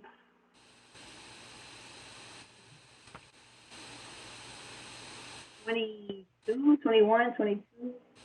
Okay. What's your degree in? Why? It's in business administration. That's my Business. bachelor's. Okay. So what were Yeah. you expect if you weren't going to play basketball anymore? What do you think you were going to do? I had no idea. I knew I had a business degree, and I was like, okay, I'm going to go in corporate America or something. Right. But inside, I knew I didn't really want to do that. I was just kind of trying to figure things out at that point. Yeah. Okay. So if you were playing college basketball right now, would you be interested in playing with the COVID going on? If I was playing right now, Yeah. definitely. You would play. I would definitely. Yeah, I would definitely play. Okay. I would or something. Yeah, I would Okay. definitely play. All right. So now we are. All right. So now, 90 minutes into this conversation, we finally going to talk about pro basketball. So you said you went to England and you got a master's degree. Is that a business master's that you got? Yeah, international business. International business. Okay. Why'd you get that degree? What were you thinking of doing? So at this point, I had got my business, my bachelor's in business, right? And so I actually thought I was going to get an MBA. And then after going through the school, they were like, you're probably better for the international business one. And I thought that was pretty cool because I was like, okay, eventually I do want to own businesses. And as I started taking the classes, I was like, so people don't know this. I think London is really the real melting pot. Like they say United States is, but London has so many different cultures, so many people from different countries. And so I got an opportunity to learn from professors from different places in the world. And so what I learned was conducting business in those places. You have to know how to do it because the way that you would, approach a CEO in the United States, you can't go in Japan and think that as a woman you're gonna do the same thing. You have to approach it differently. And so I kind of took what I learned at FAMU and I took it to the next level, like on a global stage to where you're learning the customs and culture of these places, but still in the business area. I didn't know what I wanted to do, but I do know that I was like, okay, I want to be an entrepreneur and I don't want to really be. Okay. So professional basketball, you got your MBA. You came back to Florida after that? Yeah, I came back to Florida. Okay. And when did the spark get lit that you could play professional basketball, and what exactly did you do with it? I knew I could play professional basketball once I got over there because I was playing on a team. I was playing on the school team. And then they have like connections with clubs over there, right? You know how the clubs work. And so I got put on the club team. I wasn't on their pro team. I was practicing with them and playing with other teams. So I didn't have my the playing visa, the work visa, right? And so at that moment, I was like, oh man, I can play with these guys. And so I thought that was going to be like my foot in the door to be able to become a pro after that. But I came home and it just didn't work out like that. So, but at that moment when I was in London, I realized that I can play at the pro level. So then what'd you do? You came home, you knew you could play pro, you got your MBA. Now what? Came home and I went from London to LA because there was a combine going on. So I didn't even go home first. I went straight to LA and I went to a combine and I did really well. And I'm thinking like, okay, this combine is going to get me the pro contract. What's the guy's name? White Cox and Lions or something like that. And it didn't happen that way. It did not happen that way. I got some great film, did good. And I went back home after that week and I just like waited. I continued working out. I was reaching out to some people, just trying to stay active. And a week into being home, I got injured. My ankle. It was really bad. It was like a high ankle sprain, fractured my tibia or fibia, how you call it, the tibia, fractured it, whatever it is. and I was down for like a few months. Okay. But even then, I just didn't hear back anything from anybody, and so I was getting very discouraged. I was like, "Oh, am I going to be a pro?" So then what happened? You were down 2 months. You eventually got on the court again. What started happening for you? Yeah, so eventually I got back. I was still reaching out to agents. I was reaching out to teams. At this point, I'm like, okay, I'm not hearing back anything. The summer is pretty much over. People are getting signed, and I still haven't heard anything back. So I have to figure this thing out. So at this point, I was looking for teams, and that's kind of difficult because when you're an American, you have no insight into how the overseas leagues are set up. It's kind of hard to go in and try to find teams. Everything's in like a different language, but I was still like trying to do that. And so I was finding the coaches, finding their emails, and like sending a bunch of emails to them. My highlight tape, I had a profile, and I was sending that to coaches. And so I was still not hearing back anything. I had at this point acquired an agent, and so when that happened, I thought that the agent was going to be able to get me a job. Right. So, that didn't happen. And then what I had to do was I had to look for another combine. So at this point, I'm just trying to figure out whatever I can do, I'm going to do it. So I went to another combine, same company, different city. So I went to Atlanta, which was a lot closer to where I lived. Went to Atlanta and did very well again. Actually, I did better in Atlanta than I did in LA, and still nothing. So the season had started already. Right. Actually, the first part of the season was finished. So this had been like, I've been home for a while now, right? The first part of the season had finished, and still didn't hear anything, and I was still getting very discouraged. But I kept going. I was like, okay, something tells me I just can't give up because I don't want to deal with that regret of what giving up, what comes with giving up. And so I ended up meeting a guy. I was just outside, like shooting around playing basketball. I ended up meeting a guy, and he started training me. Long story short, he started training me. And he was my trainer for a month, and he was just encouraging me. He was pushing me, and he was like, Tanika, we got to get this. We got to go overseas. We got to get this. And so I was like really getting down, like, yo, this is, this is a lot. But one day he was like, well, actually after a few days, he was like, Tanika, I want you to bring to me the next combine we're going to go to. We have to go to a combine, bring me the next combine. And so I would meet with him in the mornings to work out, right? And so this particular day, I had just kind of looked up something just to appease him and make him feel good that I was looking at combines, even though I was very frustrated. And so I looked Google, and I saw EuroProBasket. Okay. So I brought it to him. I decided that was the best route for me. Say that part again. The sound went out a little bit. And so after EuroProBasket, after I showed that to him, we found out that was the best route for me to take. Okay. So you mentioned in the story that you had an agent at that time. How did you first connect with an agent, even though you hadn't even been signed yet?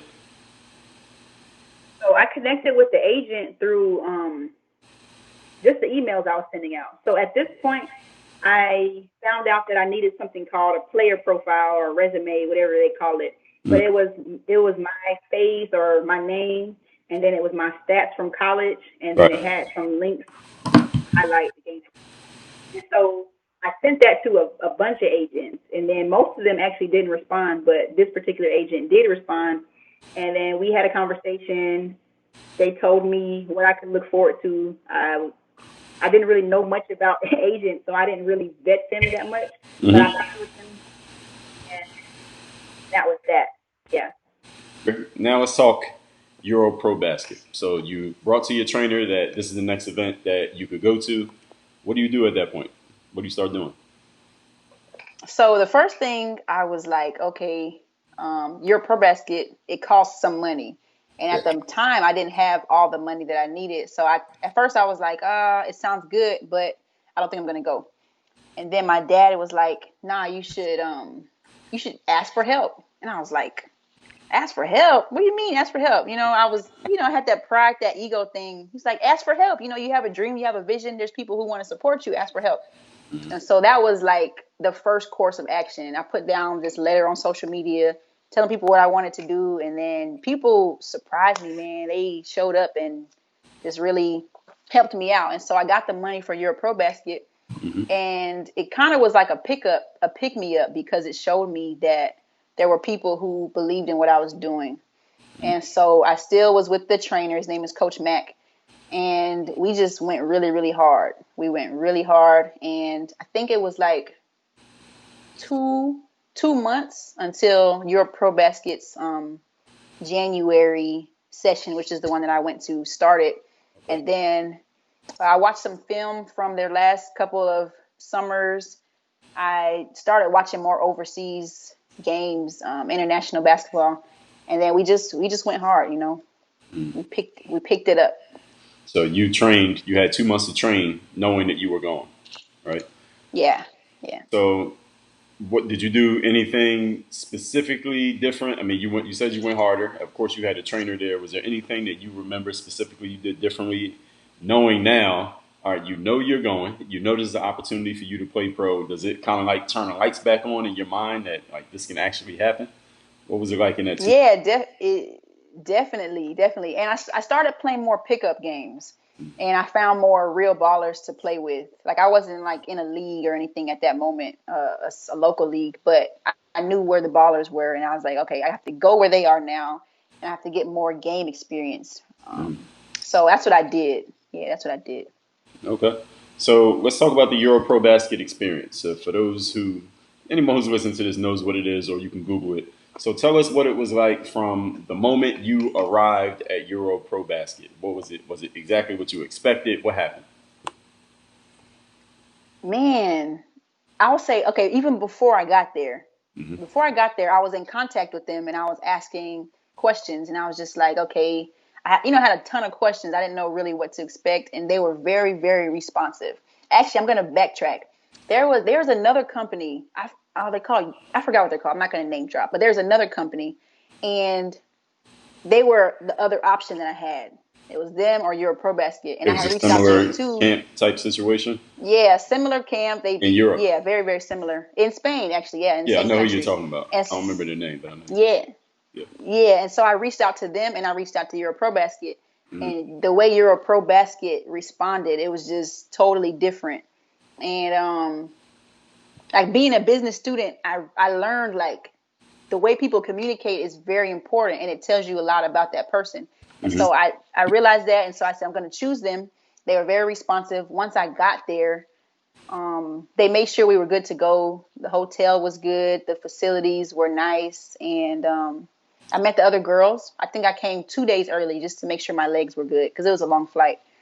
And it was a great first experience. Brad's wife actually met us first, and she gave us the tour of the whole place. And she just made sure we felt welcome. All right, so Brad, if you're watching this, you better clip out that last 2 minutes and use that as an ad on your website. Anyway, so For sure. so you showed up at EuroProBasket and you got a tour of the facilities. You're made to feel at home and you're ready to go. What was it actually like once you got on that court? Like, were there a lot of other girls there playing? Y'all had a whole team worth of girls. Yeah, there was quite a few girls. It wasn't like a ton of girls. I thought it was going to be a lot more girls, but there were guys there as well. So we went at the same time that the guys were there. And so they have a really big practice area, and so they were able to have the guys and the girls. And then what we did was there's 3 sessions per day. At least when I went, there were 3 sessions per day. So you get up in the morning, you have your breakfast, that kind of thing, and then you go into the first session, which is like more of a skill-based session. They have their coach trainer doing that session. The second session, it was the weight training session. So you go back to your hotel, rest a little bit, go to the weight training session, and that's pretty tough. And you go home, you go back to the hotel, you rest again. Make sure you rest. A lot of people wanted to travel and go to the beach and stuff, but the third session was pretty tough to end the day. So it was 3 sessions, and you have to be locked in for all three of them, and it was really competitive. It was really competitive. 3 sessions every day or 3 sessions one time? 3 sessions every day. But here's the thing. People ask me about it, and I tell them I was only there for 3 days. Okay. So it was supposed to be a 3-week thing. Okay. And I was there for 3 days because they got me a contract very quickly. Okay. All right. So how'd you But get? it was 3. It was. they know people, man. They know people. That was the difference maker with me going to EuroProBasket. Yeah. It was just like it's who you know. A lot of times it's who you know. And Right. so I showed up and I did what I was supposed to do, and I made myself likable. But Brad has a lot of connections, and so he was able to, as soon as we got there, even before we got there, he put our name out onto his network, and so I was able to get a tryout actually in Portugal, and they ended up signing me. So with that, like you just said, you got a deal in 3 days, even though you were planning to be there for 3 weeks. You went through the 3 days of the program, but you got a job. The whole point is to get a job, right? So that's why you went and took the job. So what was it about your background that got you an opportunity in 3 days? Because not every girl that goes there is going to get an opportunity in 3 days. So I want to make sure we differentiate what was it about that helped you stand out. Yeah. I think a lot of times the coaches do look at, where you went to school, if it was D1 and that kind of thing. It doesn't really, I won't say it doesn't matter, but it's not the biggest thing to worry about. I mean, they looked at my stats, they saw that, but a big part of it was what Brad had to say about me, because I had the same stats, I had that stuff before I got to EuroProBasket. Right. But when you get there, it was just the work ethic. I was very, very focused. Like, I had already been overseas before, so I wasn't really interested in going to hang out and talking to people about let's go to the beach and that kind of thing. I was one track mind. I came here. I didn't even buy a return ticket. That was how serious I was. Okay. And so I respect that. Yeah. and so when he spoke about me, and another thing too is because players contact me, they like go to Instagram, they're like, hey, you went to EuroProBasket, give me some advice. And so I tell them, yeah, you have to be prepared. But that's kind of like the easy part, because we play basketball. We've been playing basketball. But when you go in there, show your personality. I did that. I made sure that I was in there and I was likable. I like to laugh and joke and that kind of stuff. And so I was good. It was a good balance. And I made sure that I showed my personality, because Brad told us this too. When a coach is vetting you, when a coach wants you, you're coming to a team, right? And you're coming to a completely different culture, and you have to fit in with the team. And you may be like completely different, and you may be from a different country, but they want to know that you're not going to just be like cooped up in your room all day and not be interested in what they're doing and in their language and in their culture and their food. And so that's a big part of going to a new team is fitting in with them. So they, EuroProBasket told you, hey, here's a team in Portugal that was interested in you. Yeah. How far away was it from Valencia, where you were with EuroProBasket, to actually get to that tryout? It wasn't too far. It was far. I mean, had to get on a plane, but Portugal and Spain are real close to each other. But Valencia is on the far side of Spain. Yeah. It's on the far east side, and Portugal's on the west side. Yeah. To the west. Yep. And I was like in central Portugal. So I was in Lisbon. Okay. And got on a flight that night and was in Portugal. Okay, so talk to us about that tryout. What was it like when you walked on that court for that tryout? First of all, what were you thinking? The morning you woke up, you knew you had to get on the court that day? How were you feeling? From JuCo, torn ACL, I'm just painting the picture, torn ACL, go to JuCo, finally get a D1 scholarship, finish out your college career, go get an MBA, you feel like basketball might be over, you start training again, you invest in yourself, go to EuroProBasket with a one-way ticket, 3 days later you got a tryout in Portugal, you wake up the day that you had to get on the court for this tryout to actually make this dream happen that you said when you were, 12 years old, you're going to play overseas? How you feel that morning? What happened? Oh man, it was surreal. And having you paint it out like that, it kind of just brings it all back. But I was very grateful. I was just really super grateful up until this point. But it was also like, okay, you have worked your whole life for this. It's game time.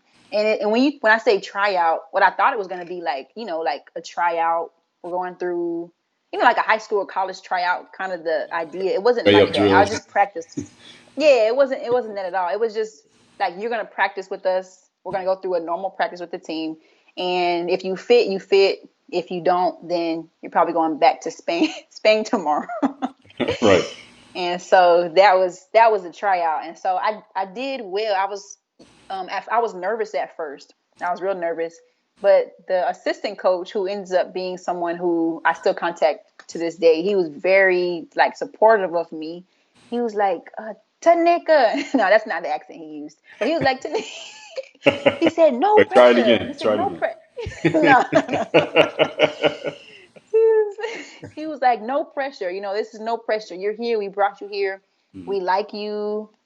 Just play your game. And so that ended up being a conversation that me and him had a few more times throughout the season, but ended up being good. Turned out well. Did they have other Americans on the team when you got there? Yeah, there was one other one, Trey. She was a post player. And so I ended up being the other guard. Okay, so they had both of you on the team. So I came. Yeah, and I came in the middle of the season, so they already were established. They had their whole setup. And so I think that was partially why I was a little nervous, but you got to fit in. So Right, so were you replacing an American they had before you, or were you just an additional American they were adding to the roster? I was replacing someone who they had before me. Okay. And I think that added another layer of like, oh man, I have to perform because it's real. Right. Did you find out why they got rid of the one who was there before you? Yeah, I did actually, and it kind of goes back to what I was telling you about being a personable person, being like a likable person.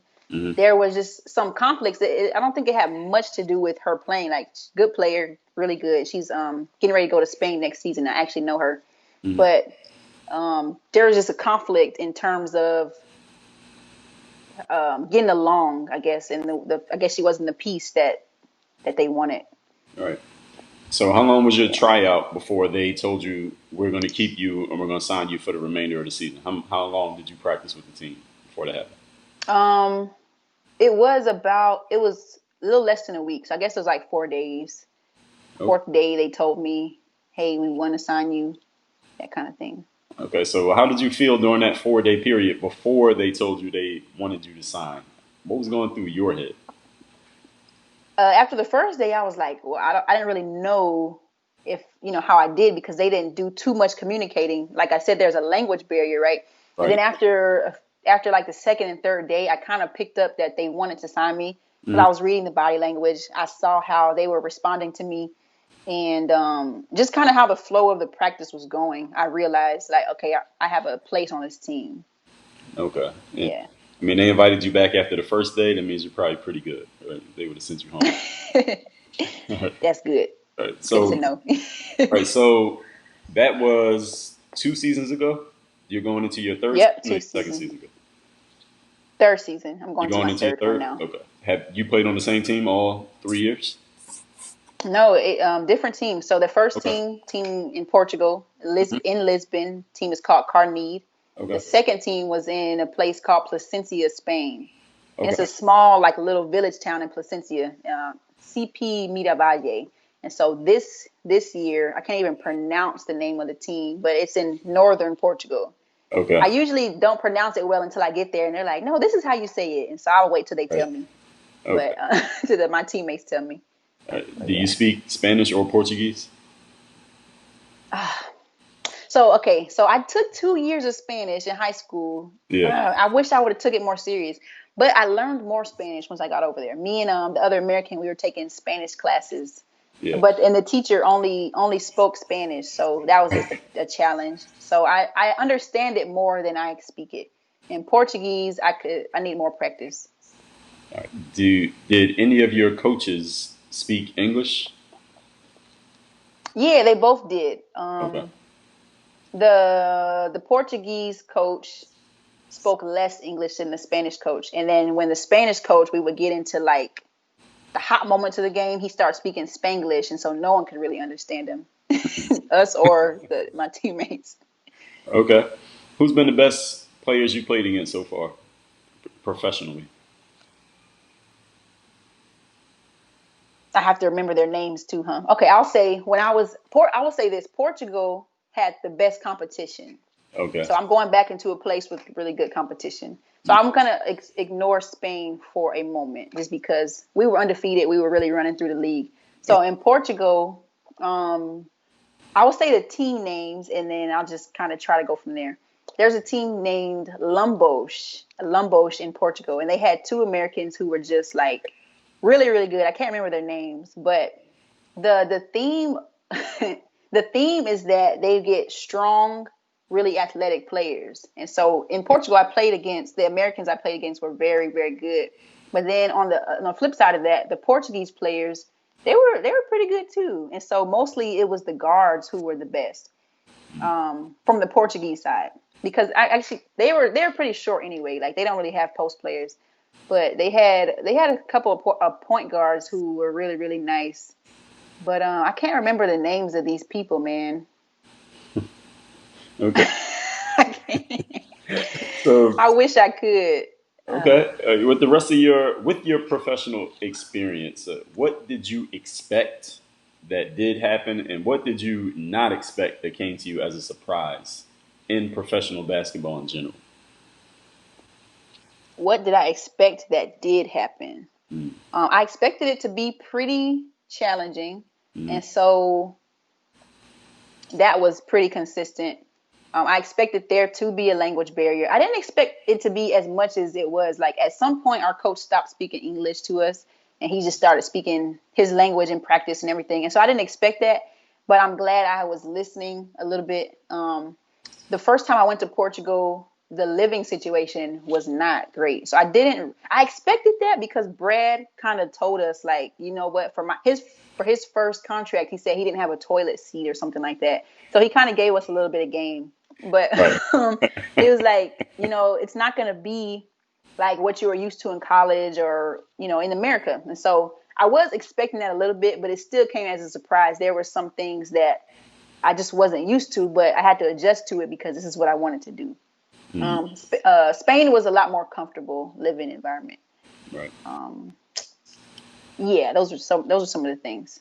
What about on the court? Did anything surprise you? So on the court, yeah, on the court. So I heard that once you get overseas and you're the American, that you have to take over and you got to do your thing because they brought you over here. They invested in you. Mm-hmm. But even though I knew that, I wasn't expecting it at the level that it was. So like when you win, you get the accolades for it. Like when you win, it's good job, Americans. When you lose, it's on you. Like it really is on you. And so same thing as in college. After you're done being recruited, the coaches are done, patting you on your back. Same thing as overseas. Like you're here, we're expecting something of you. Mm-hmm. And if you don't give it, they really don't have too much to say. So it's actually a little bit more, I don't want to use the word pressure, but it's a little bit more pressure than in college because like if you don't perform, you could really get sent home. And that's it. And yeah. So you're talking about expectations. Expectations. That's exactly what I'm talking about. It's a very high expectation. And you have to meet them, no excuses, and you have to meet them every day. It's not just like, so for example, I didn't expect this. My teammates are the local ones right there. They live there. Some of them are going to school there. And so they may not have to do as much out of practice as you do in terms of basketball. So you're practicing every day, but also as an American, you may have to do several other workouts a day with the coach or with the trainer or whoever it is, because you don't have work, you don't have school, and they're expecting you to really perform. So I didn't know that was going to be a thing, but that's definitely a thing as well. And you have to get it done. Yeah. So talking to, I don't know if you know a lot of other Americans who are females or males who are playing overseas. Do they share some of those same challenges with you? Yeah, for for the most part, it seems pretty consistent Mm, when I do talk to other basketball players, and I've met quite a few more basketball players after my time in Portugal. So I met a lot more. I started networking more and just, getting in that community. And it all seems pretty much the same. We have to carry the load. There's a high expectation. mhm. So, And I know some people who have been sent home. so do I. So, what part of Yeah. your what part of your game has been the most valuable for you, Tanika, as a professional? If you just had that, what's your one best professional skill as a player? Surprisingly, it's defense. Okay. So I can score. I can score. And that's just a thing that I know I can do. But when I got to Portugal, the coach realized I can pretty much defend anybody. And Mm, that came from my time at FAMU when the coach was like, "You're going to play defense." And yeah. so he would put me on the other big, fast American, and I would usually guard the best player on the team. And because I'm not like a short person, I can handle it. And so defense has been a thing that got me, um, that made sure I was good. In overseas ball for females, about how tall is the tallest girl on the court most of the time, on average? Just to give people Um, a scale so they understand. the tallest girl, you of course, the center, might be 6'4". Okay, so about 6'4" would be the Yeah. center, and you say you're a 5'9". Yeah. Yeah, I'm 5'9". So Okay, that's about the wing players. Wing players can go like 5'9", 5'11". okay, so you can guard all But five positions.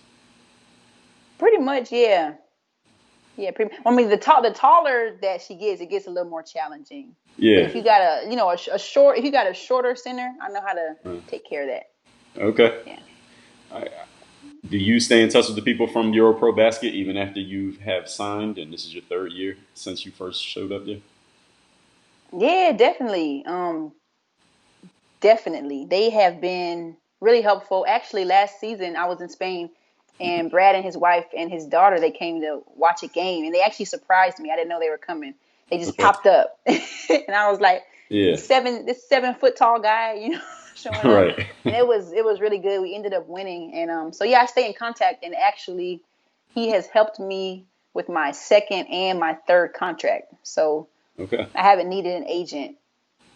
All right, so your work with EuroProBasket has been, I mean, you are actually in the program for 3 days technically, but this is your third year in your career. You stayed in touch with them, and they have also assisted you in furthering your career, you're saying. Yeah, it was like one of the greatest investments ever. All right, so talk a little bit more about that. As for people watching or listening, I don't work for EuroProBasket, but y'all know I have interviewed Brad a couple times, and he's definitely a good Yeah. guy. Who you are listening to right now is someone who went through their program and is, I think it's safe to say, a success story of the EuroProBasket program.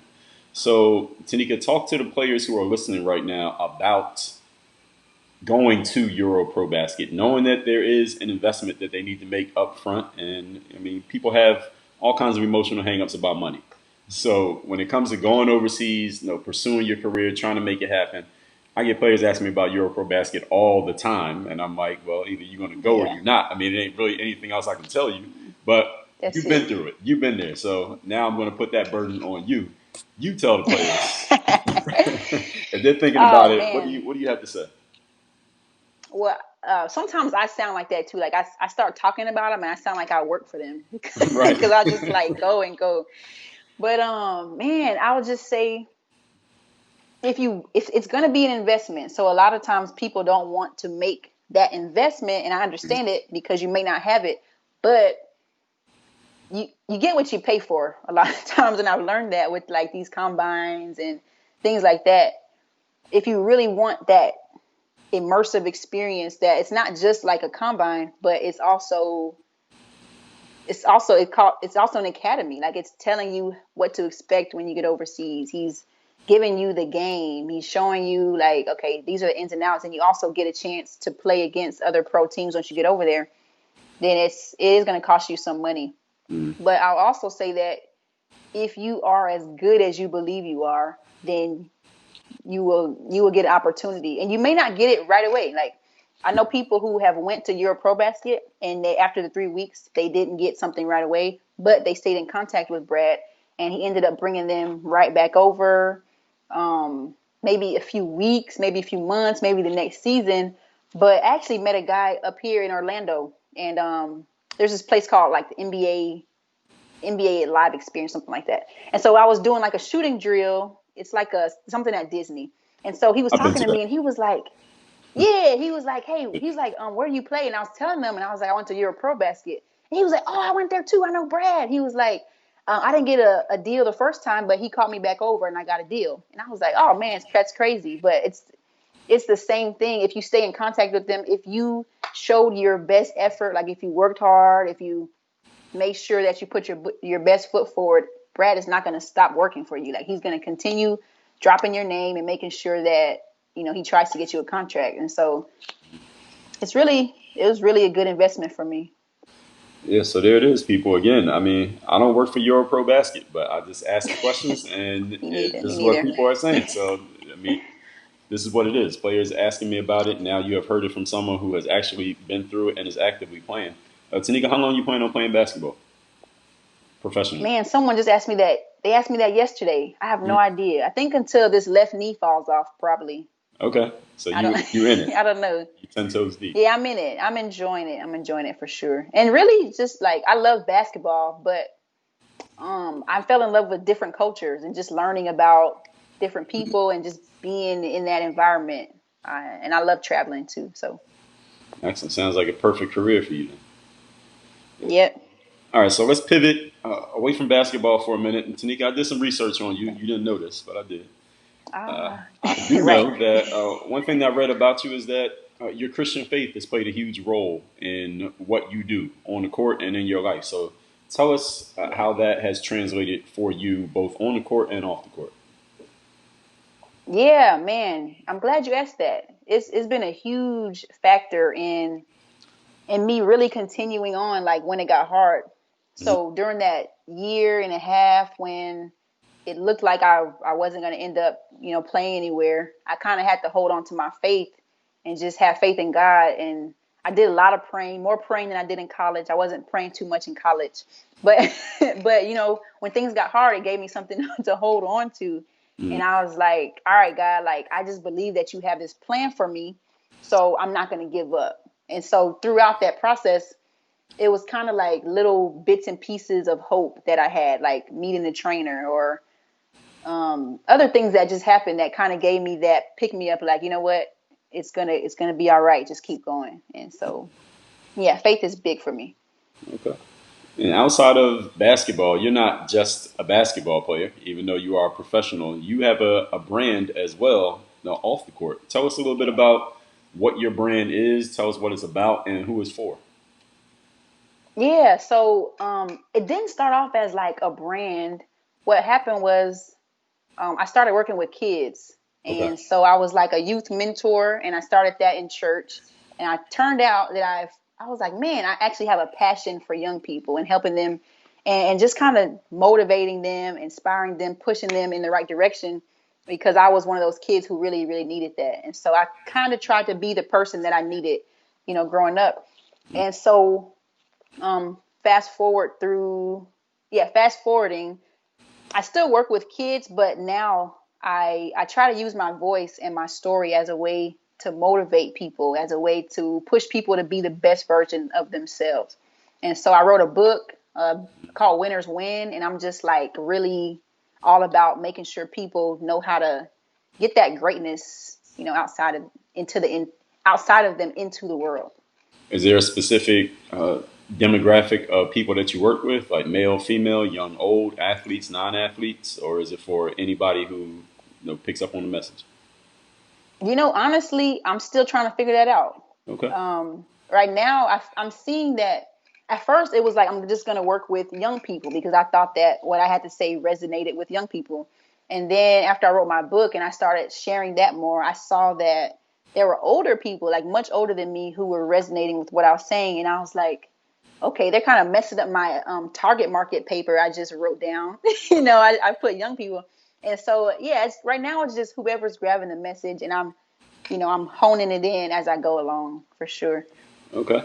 And you mentioned this already. I had it in my notes here. You're an author. You wrote a book called Winners Win. Tell us why you wrote that book.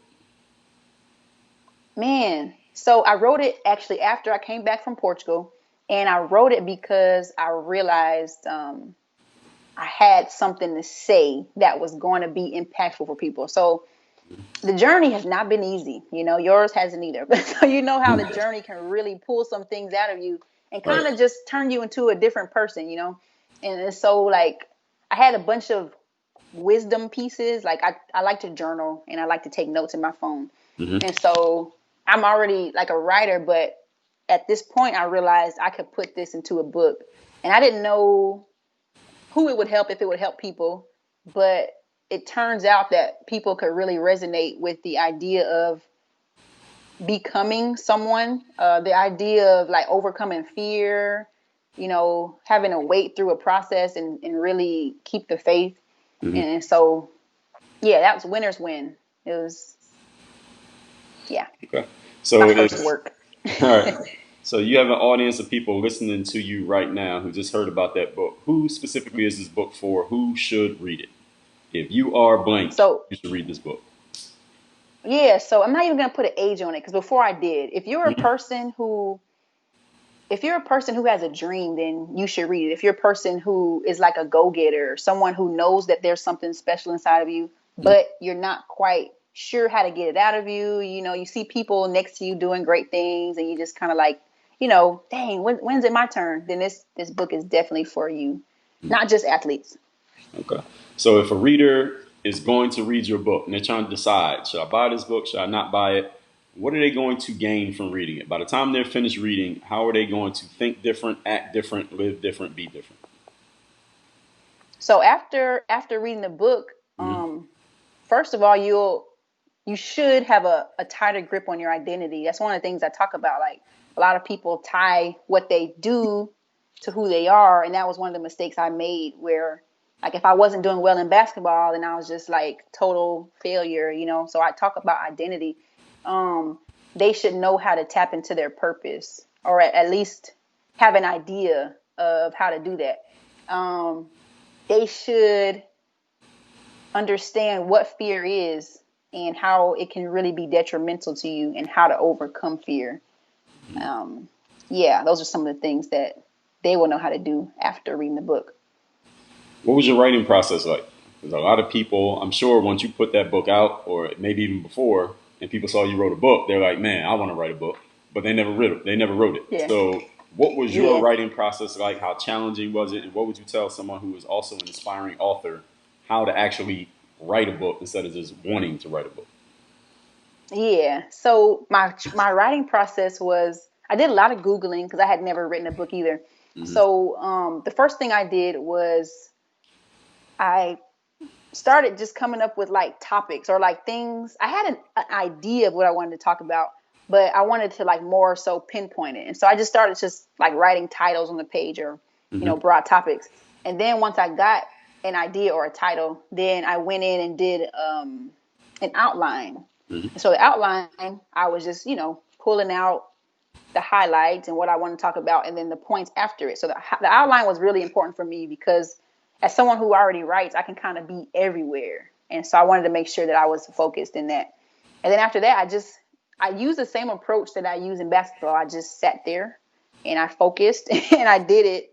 And every day I did some more. I would write every day. And even when I didn't feel like it, because the reason why is because I had a time limit. So I came back from Portugal. I told myself, and I wrote down, that I was going to have the book written before I was going to this youth camp. I was like going to be his camp counselor in Pennsylvania for a couple months. And so I was like, I got to have this book finished before I go there. And so it kind of drove me to make sure I finished at least the rough draft. How long did the whole writing process take you from the time you started, first put pen to paper, to when you had an actual book in your hands? Or let's just say when you finish the So manuscript before you printing, but the manuscript is done. the manuscript was done before I went to the camp, so it was a month and a half. So you But wrote it the whole wasn't book in a like month and a half? pretty much, yeah. Okay, so I will say this part. There was like the conclusion part. I didn't write till I came back. I Okay. didn't write that till I came back. So it's 7 chapters. It's not super long. Yeah. I wrote that in a month and a half, yeah. But I wasn't like doing anything other than that. I was just waiting for camp to start. So I didn't have like a job or anything. All right. What part of Pennsylvania was that camp in that you were going to? Starlight, Pennsylvania. And Where's it that? was Where's Starlight, Pennsylvania? it is way up there. So okay, it's it's really close to New York. I Okay. can't tell you Okay. geographically where it is, but are you familiar with like the like Jewish camps? I have heard of them, but I don't know anything about them. I had not heard of them either. And then I had just looked it up like, oh, I can be a youth, camp counselor, basketball coach, whatever. Okay. And so it turns out there's a ton of Jewish camps like spread across the North, New York, Jersey, Pennsylvania, that kind of area. And so this was one of the really big ones. And yeah, I was a youth camp counselor, basketball trainer there.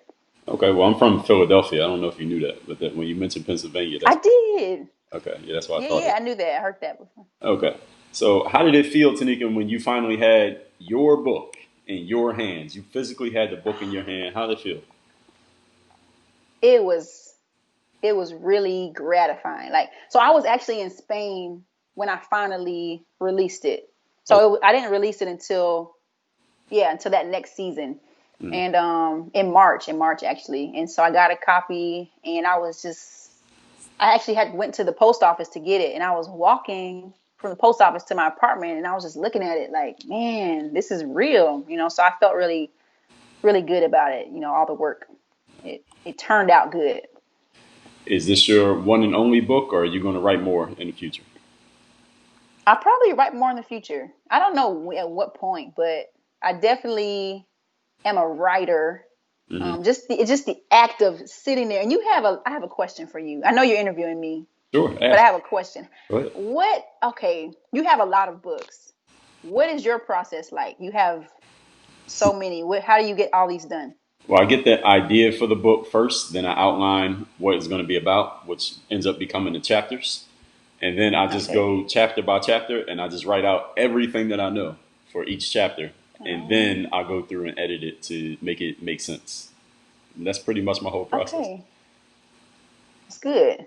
And Okay. also, and another thing that I do that's going to tie into my next question for you is, do you have an audio version of your book? Man, I need to. I Yeah, do not yet. that was I don't have my. audio version yet. This is the next thing I was going to tell you because I wanted to get the audio book because I saw you had a book. I was going to get the audio book. That's Yeah. usually the way I read books these days, and I saw you didn't have one. So off camera, when this is over, I'm gonna tell you how you can get your audio book done. Okay, I and it won't appreciate cost that. Thank you you. to do it. It's just gonna take a little bit of work, but you need an audio book. Okay. These days, you need one. Okay, I appreciate that. Yes, and I'll tell you how I use audiobooks to make my books better as well. So I'll tell you that when we're done. All right. Oh, So, awesome. all right, great. So your book again is called, and where can people get it? Tell them one more time. It's called Winners Win, and you can get it on my website at TanekaRubin.com /book. And you can get it there, or you can get it on Amazon at just type in Winners Win All right. So in my name. we will put that link we'll put that link in the show notes, and we're gonna send people to your website because on Amazon they take half your money off the top. So we're gonna make sure you get more of the money. We're gonna send them to your website. Appreciate that. Not Amazon. Amazon makes you Appreciate official, that. but Amazon makes you official, but your website makes you the money. So we're gonna send it to your website. You right. All right. So, all right, Tanika, as an athlete, you're a professional athlete, and I know a lot of pro athletes. You know a lot of pro athletes, and even college athletes who basically their entire being is tied into them being athletes. And I was like that in many ways. And had my career been more smooth, I probably would have been more like that. I had to kind of go a different way because my career didn't go so smoothly. But my question to you is, how much of your identity is tied to your status as a basketball player / professional athlete, and why? Not much at all, but it wasn't always like that. So before I got my first contract, that was all I wanted. It was all I was focusing on. And it was kind of good that I had so much of a waiting time, because it allowed me to see that I had a purpose outside of basketball, not just, playing ball, but I was working with kids at the time. And so I started to see that, man, these kids have real issues. They're dealing with all types of stuff. And here I am, like, wanting to get my next contract and feeling like the world is over, but they're really dealing with real issues. And so, yeah, it's not my identity is not tied to basketball. So if it ended next season, people ask me, like, what if it ended? Like, I'll be fine. I'll be good, because I understand the bigger picture. A lot of your life sounds like, Tanika, sounds like it's about giving back. Now, how did you develop that spirit of giving back? Where do you get that from, and what keeps you interested in that? So it's a story. I like to tell stories. Please tell us. So I was in junior college at this time. And so it was just like a random day, I'm going through, I came back from practice, and I live at this apartment. So I'm living off campus. And so there was this little kid, and usually I don't talk to people at my apartment, but I saw this little kid. He was by himself. He had like basketball clothes on. He had a jersey on, his shorts on. And I was like, hey, what's up, little man? Do you play basketball? And his response, I was not expecting it. And so he was like, yeah, I want to play, but my mom can't afford to put me on a team. And I was like, oh, I just wasn't expecting to hear that. And up until that point, I had felt like, this is normal. My parents could pay for me to do everything I needed to do. They drive me here, drive me there. They buy me the clothes I need, shoes I need. And so at that point, it kind of like pierced something in my heart, where I realized, okay, I want to help kids like him. Like, yeah, I play basketball, but this whole thing is not just about me. And so that kind of turned the light on. And so from there, I didn't always look for places to serve, but I had moments where I remembered that kid, and it kind of weaved into the things that I'm doing now. Yeah. Okay. So when it comes to that, the giving back and things like that, when your basketball career is done, what do you see as the next step in your life, if you've even thought about it yet? I know you're still young in the game. Yeah, I think about it all the time, actually. And I don't have a solid answer, but I do know I want to do something with young people. I want to help. I want to help student athletes. I want to help athletes, but I also want to have a place where, they can work on their academics and their game, and they can work on outside of all of that, and pursue things that they don't know that are inside of them. Like, there are things that I didn't know I was interested in until I had time to sit down and be like, I can't play basketball right now. Right. So I want to help kids. I want it to be like a mentorship space. And I also want to get into other business ventures. But yeah. Okay. You mentioned, I read on your site, you mentioned that you advocate for therapy, that people really should, is something that could be positive for people, and look into it. And these days, as more people talk about mental health, it's becoming a more accepted thing, whereas there used to be a stigma attached to it, back in the day. But what has been your experience, if you feel free talking about it, with therapy, and what would you suggest to someone who's thinking about it? Man, that's really good, because that was the blog. I didn't even think of it as therapy when I was a kid, but I was in therapy. And so growing up, I was this like real crazy kid. I was angry. I didn't really know how to filter my emotions. And so if you ever been in like a class with a really disruptive kid, that was me, right? And so I was really young at this age too. And so at this point, there were a couple of other kids in the school who were like that. And so they had a program, which I'm really thankful for. And they called it anger management, but I don't know. I guess it was therapy. And so they would have us, a few times out of the week, maybe 1 or 2 times out of the week, they would pull us out of class, and we would go with this lady, and she would just do different activities with us. She would ask us how we were doing. She would ask us, okay, what have you gone through this week that maybe frustrated you, and what'd you do about it?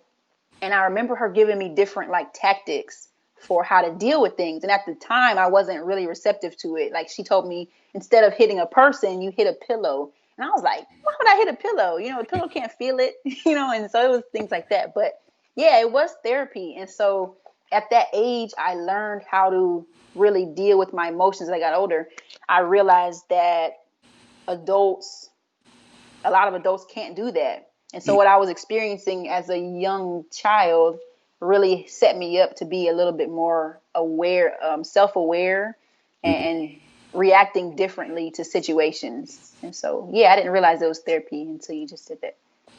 So if a person, well, I got the word therapy. I think you mentioned it somewhere on your site. That's why I used the word therapy. Really? Maybe I did. Yeah, I think Wow. you mentioned the Okay. word. I think you mentioned the word therapy. That's where I grabbed it from. But Oh, gotcha. Okay. if someone was thinking about going to therapy, or they're sending their kid, or maybe an adult, what would you say to them? I say go for it. And it's a stigma, especially amongst African Americans. They don't, they want to hold on to everything and not be vocal about what they're feeling. And so I would say do it because, there are things that people have inside of them that can actually cause them to be sick, like physically sick. Like people are dealing with like heart issues because they haven't dealt with forgiveness. Like it gets really serious. And so I would just encourage anyone who needs it for whatever reason to pursue it. No. Yeah. Okay, so Tanika, you have been super generous with your time. I know you wonder how many questions I got here, but let me No, ask you you though. good. Good. Let's talk about your future. What is next for Tanika Rubin, and how can people learn more about you? How can they stay up to date with what you have going on? Just tell us, where can people stay connected? You can stay connected with me. I'm most likely going to be on Instagram more often than like Facebook or Twitter or something like that. So Instagram at Taneka Rubin, and I'm going to start doing more videos. I started doing videos in Spain, and I kind of liked it. I was nervous about it, but Yeah. I enjoy doing videos. So you might see me pop up on YouTube at some point here in the near future. And so, Oh yeah. yeah. You should definitely do that. So what's next for Tanika Rubin? Where are people going to be able to, if someone was following your life, what's the next scene in this movie? So the next scene is in Portugal. The next scene is Porto, Portugal. That's where I will be next. The team is, I can't pronounce it. Google something. Porto, Portugal is where I will be next season. Okay. And yeah, you guys will see me there. When do you leave? Next month, actually, September 14th. They're trying to figure out the whole visa situation. So hopefully I do leave September 14th, but the season starts in October. Okay, Around so that time. perfect. So, ladies and gentlemen, this y'all know who I am. My name is Dre Baldwin. Some of y'all know me as Dre all day. We have Tanika Rubin here on the show. She has given you nearly 3 hours of her time. We've gone through her whole life. We know all her business now. Everything she did in the basketball court, everything that made her career happen, her experience in juke from high school to tearing her ACL, JuCo to D1 college to playing professional basketball overseas through a academy called the EuroProBasket Academy. Y'all have heard from Brad before. Y'all notice that all these dots are connecting. I mean, you see how all these dots are connecting, all the things that y'all hear me talk about personally, and you hear a lot of the similarities in Tanika's story. I want to make sure we are also bringing a female perspective in when it comes to basketball here. And I think Tanika has not only delivered, but over-delivered on that here today. So all of you make sure, number one, I know all y'all on social media. You're probably on Instagram right now while you're listening. So go follow Tanika at Tanika Rubin on Instagram. The link to her Instagram account will be in the notes to this or the description wherever you happen to be listening or watching. And then you can go to tanikarubin.com/book to get access to her book, Winners Win. And I would say right now, Audible, which is ACX, was the company that publishes audiobooks through Audible. I know this. They are very slow right now, so it might take a couple of months. But in a couple of months, look up on Audible, look up that book, Winners Win, because there will be an audio version of her book. I'm putting this into the universe. Tanika's going to put an audio book out that you'll be able to listen to her book as well, those of you who don't like to sit down and read. So this is Tanika Rubin. Everybody, this has been the Overseas Basketball Blueprint Show. Y'all know me, Dre, all day. Work on your game. Tanika, thank you very much for your time and your presence here today. You have been excellent. Thank you so much, man. I've enjoyed myself. This has been awesome. I'm grateful. Excellent.